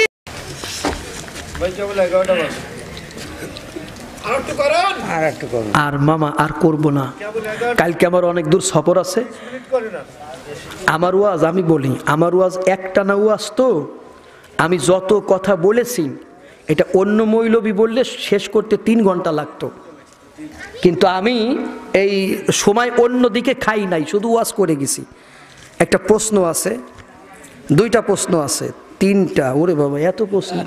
হ্যাঁ, অনেকে বলে নামাজ না পড়লেও ইমান ঠিক আছে, এটা কি ঠিক? হ্যাঁ, বিয়ে না করলেও বাচ্চাটা তার, এইটা কি ঠিক? কথা কয় না। বিয়ে না করলে বাচ্চা ঠিক হয় না, তাহলে নামাজ না পড়লে ইমান ঠিক হয় না। উত্তর কি পাইছেন? আচ্ছা, আমি খুব তাড়াতাড়ি উত্তর দিতে পারি। আচ্ছা, নামাজ পড়ে না, আবার নামাজিদেরকে বেশি কথা বলে। হ্যাঁ, বলবেই তো, চোরের মায়ের বড় গলা, একটা কথা আছে, কথা কয় না? চোরের মায়ের বড় গলা। মামা তার উত্তর দিবা কি? উত্তর কি হচ্ছে তো, মানে যাও যা লেখা আছে উত্তর হচ্ছে কিনা? হ্যাঁ, চোরের মায়ের বড় গলা, মানে নিজে পিশাব করে পানি নেয় না, আবার যদি কোনো মৌলবীরে দেখে যে একটু পানি নাই নাই, কুলুপ করেছে পানি নাই নাই, কয় গেছে রে গেছে, মৌলবী পানি নাই নাই, নিজে কিন্তু পানি নেয় না। তার মানে it is easy to say but difficult to do, বলা সহজ করাটা কঠিন। আমরা জাতি হিসাবে বাঙালি, আর বাঙালিদের চরিত্র হলো লিখতে পারে না, মুছতে পারে।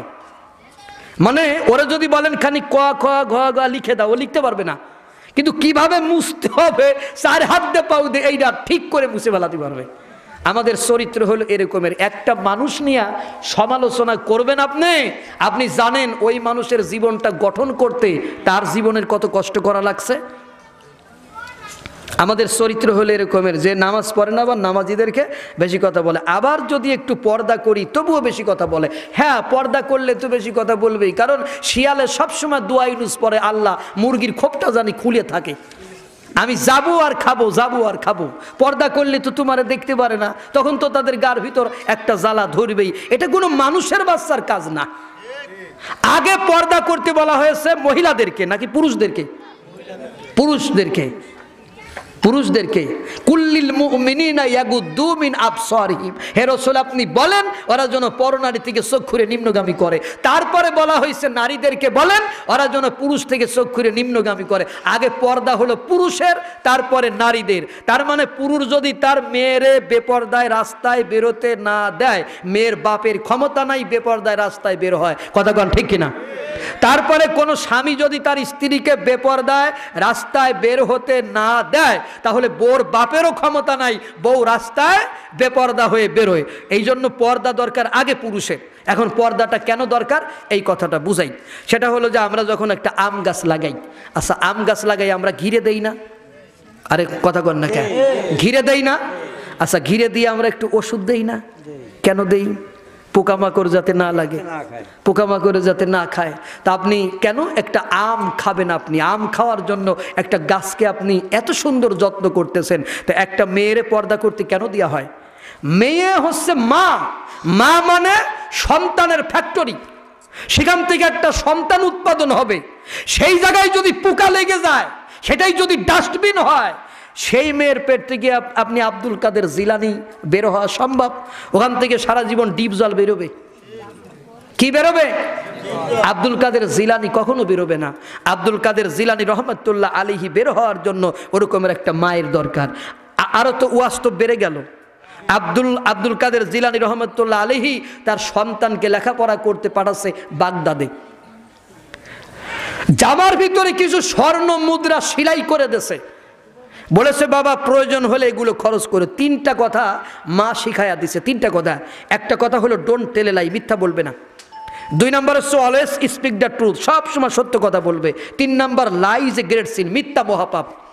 এই তিনটা কথা শিখাই দিয়ে আব্দুল কাদেরকে বিদায় দিলেন। রাস্তার ভিতরে গেলে আব্দুল কাদের সহ বাণিজ্য কাফেলাকে ডাকাতরা ঘেরাও করে ফেলেছে। ঘেরাও করে ফেলার পরে সব কেড়ে নিয়ে গেছে। আব্দুল কাদেরের কাছে এসে বলে বাবা তোমার কাছে কিছু আছে? আমাদের কাদেররা হলে বলতো খোদার কসম কিচ্ছু নাই।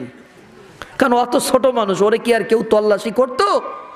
বলতো আমার কাছে স্বর্ণ মুদ্রা আছে। কোথায় আছে? কয় আমার জামার ভিতরে। ওরা হাত দিয়া দেখে নাই।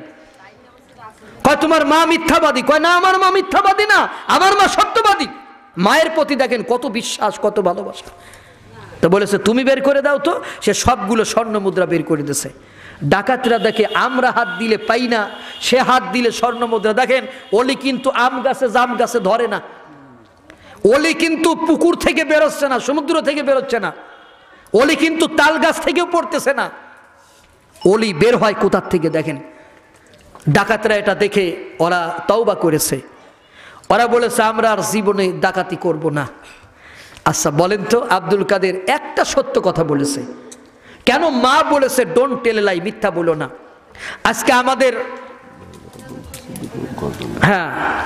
আমাদের বাচ্চাদেরকে মারা কোলে করে দেখেন। আমাদের হুজুররা শুধু বলে মায়ের খেদমত করেন, মায়ের, আমিও বললাম যে মায়ের খেদমত করেন, বাবার খেদমত করেন, কিন্তু খেদমতটা করব কেন? কেন খেদমত করবো? আমার আপনি বলেন মা কি করেছে? মায়ের কাজ ছিল কি? ও হামলুহু ওয়া ফিসালুহু সালাসুনা শাহরা। যখন সন্তান পেটে আসবে তুমি গর্ভধারণ করবা এবং সন্তানের দুধ খাওয়াবা। অর্ডারটা কার? আরো জোরে কোন, আরো জোরে। পেটে বাচ্চা এসেছে, ডাক্তারের কাছে গিয়ে বলে আমার পেটে কি? কয় মেয়ে। বললো এ বাচ্চা অ্যাবর্শন করে দাও, ফেলে দাও। বড়ি খায়া ইঞ্জেকশন নিয়ে বাচ্চা পেটের থেকে ফেলে দিল, ডাস্টবিনে ফেলে দিয়া। আমাদের এলাকায় এরকম ঘটনা ঘটছে কিনা জানি না। ক্লিনিকগুলো চলতেছে, অনেক ক্লিনিক চলতেছে এর উপরেই। আমি একটা ক্লিনিক দিতে চাইছিলাম, এক পরিচিত লোক আমারে বলল আর যাই হোক ক্লিনিক দিও না, তাহলে বাচ্চা ফেলতে ফেলতে তুমি নিজেই বাচ্চা হয়ে যাবা। পেটের বাচ্চাকে ডাস্টবিনে ছুঁড়ে ফেলে দিচ্ছে। বুকের দুধ খাওয়ায় না, স্বাস্থ্য নষ্ট হবে, ফিটনেস ধরে রাখা যাবে না। বুকের দুধ না খাওয়াইয়া বুকের দুধ শুকায় ফেলাচ্ছে। এটা গ্রামগঞ্জে খুব একটা হয় না। বুকের দুধ শুকাইয়া ফিডার কিনে এনে বাচ্চাকে ফিডার খাওয়াচ্ছে। ডেনমার্কের দুধ, নিউজিল্যান্ডের দুধ খাওয়াচ্ছে। আচ্ছা বলেন দুধ যার, বাচ্চার ভালোবাসা তার প্রতি হবে না? কথা বলেন না কেন? দুধ যার, বাচ্চা ভালোবাসবে তারে না? সায়েন্স বলেছে, বিজ্ঞান বলেছে, একটা মা যদি বাচ্চারে দুধ খাওয়ায়, ওই বাচ্চার 2 চোখ আর মায়ের 2 চোখ 8 ইঞ্চির ভিতরে চলে আসে। 8 ইঞ্চির ভিতরে চলে আসে। মা বাচ্চারে দেখে, বাচ্চাও মারে দেখে। দুজনের প্রতি দুজনের ভালোবাসা তৈরি হয়। ফিডারের বাচ্চা মারে দেখে না, আর মাও বাচ্চারে দেখে না। ভালোবাসা তৈরি হবে? হয় না। বন্ধুগণ আমার, এইভাবে তারা কি করলো? তারপরে কোরআন শিখাবে। কোরআন না শিখায় বাচ্চারে শিখাচ্ছে, কোলে করে বলে ভাতখানায় শিয়াল আসবে। শিয়াল কোন জায়গা আছে? মিথ্যা কথা দিয়ে বাচ্চারে ভাত খাওয়াচ্ছে, এটা একটা মিথ্যা কথা। তারপরে আগডুম বাগডুম ঘোড়া ডিম সাজে, ঢাক ঢোল ঝাইজুর বাজে, বাঁচতে বাঁচতে চলল ঢুলি, ঢুলি গেল কমলাপুলি, কমলাপুলির টিয়েটা সূর্যি মামার বিয়েটা কবে হবে? সূর্যি মামার বিয়ে। এগুলো সত্য কথা না মিথ্যা কথা? মিথ্যা কথা। এইভাবে যদি কোনো বাচ্চাকে মায়ে যদি মিথ্যা কথা শিখায়, ওই বাচ্চা কি ওলি হয় না চোর হয়? আরো জোরে কন। তো বাংলাদেশে চোরের সংখ্যা বেশি না ওলির সংখ্যা বেশি? চোরের সংখ্যাই বেশি। ওই ডুবরার হুজুর ছিলেন না আবু নাসের ফখরুদ্দিন সাহেব, ওনার কাছে গিয়া প্রশ্ন করেছে, হুজুর এখন ওলি আসতেছে না, ওলির দরজা বন্ধ হয়ে গেল কেন? উনি তখন বলেছিলেন যে ওলির দরজায় কাটা দিয়ে দিছি আমরা। বলে কিভাবে? কয় যে ওলি যেই পেট থেকে বেরোবে ওই মা তো আর এখন নাই, ওই মা মরে গেছে। উমার যেই পেট থেকে বেরোবে সেই মা নাই। আপনি খবর নিয়ে দেখেন, আলেম হয়েছে, হাফেজ হয়েছে, মাওলানা হয়েছে, ওদের মাদের খবর নিয়ে দেখেন, ওই পরিবারের ভিতরে ওই মার চরিত্র খারাপ না, ওই মা ওই পরিবারের ভিতরে ভালো মা। একটু খবর নিয়ে দেখেন গিয়ে। কোন নর্তকীর সন্তান আপনার ওলি হয় নাই, এটা ইতিহাস বলে না।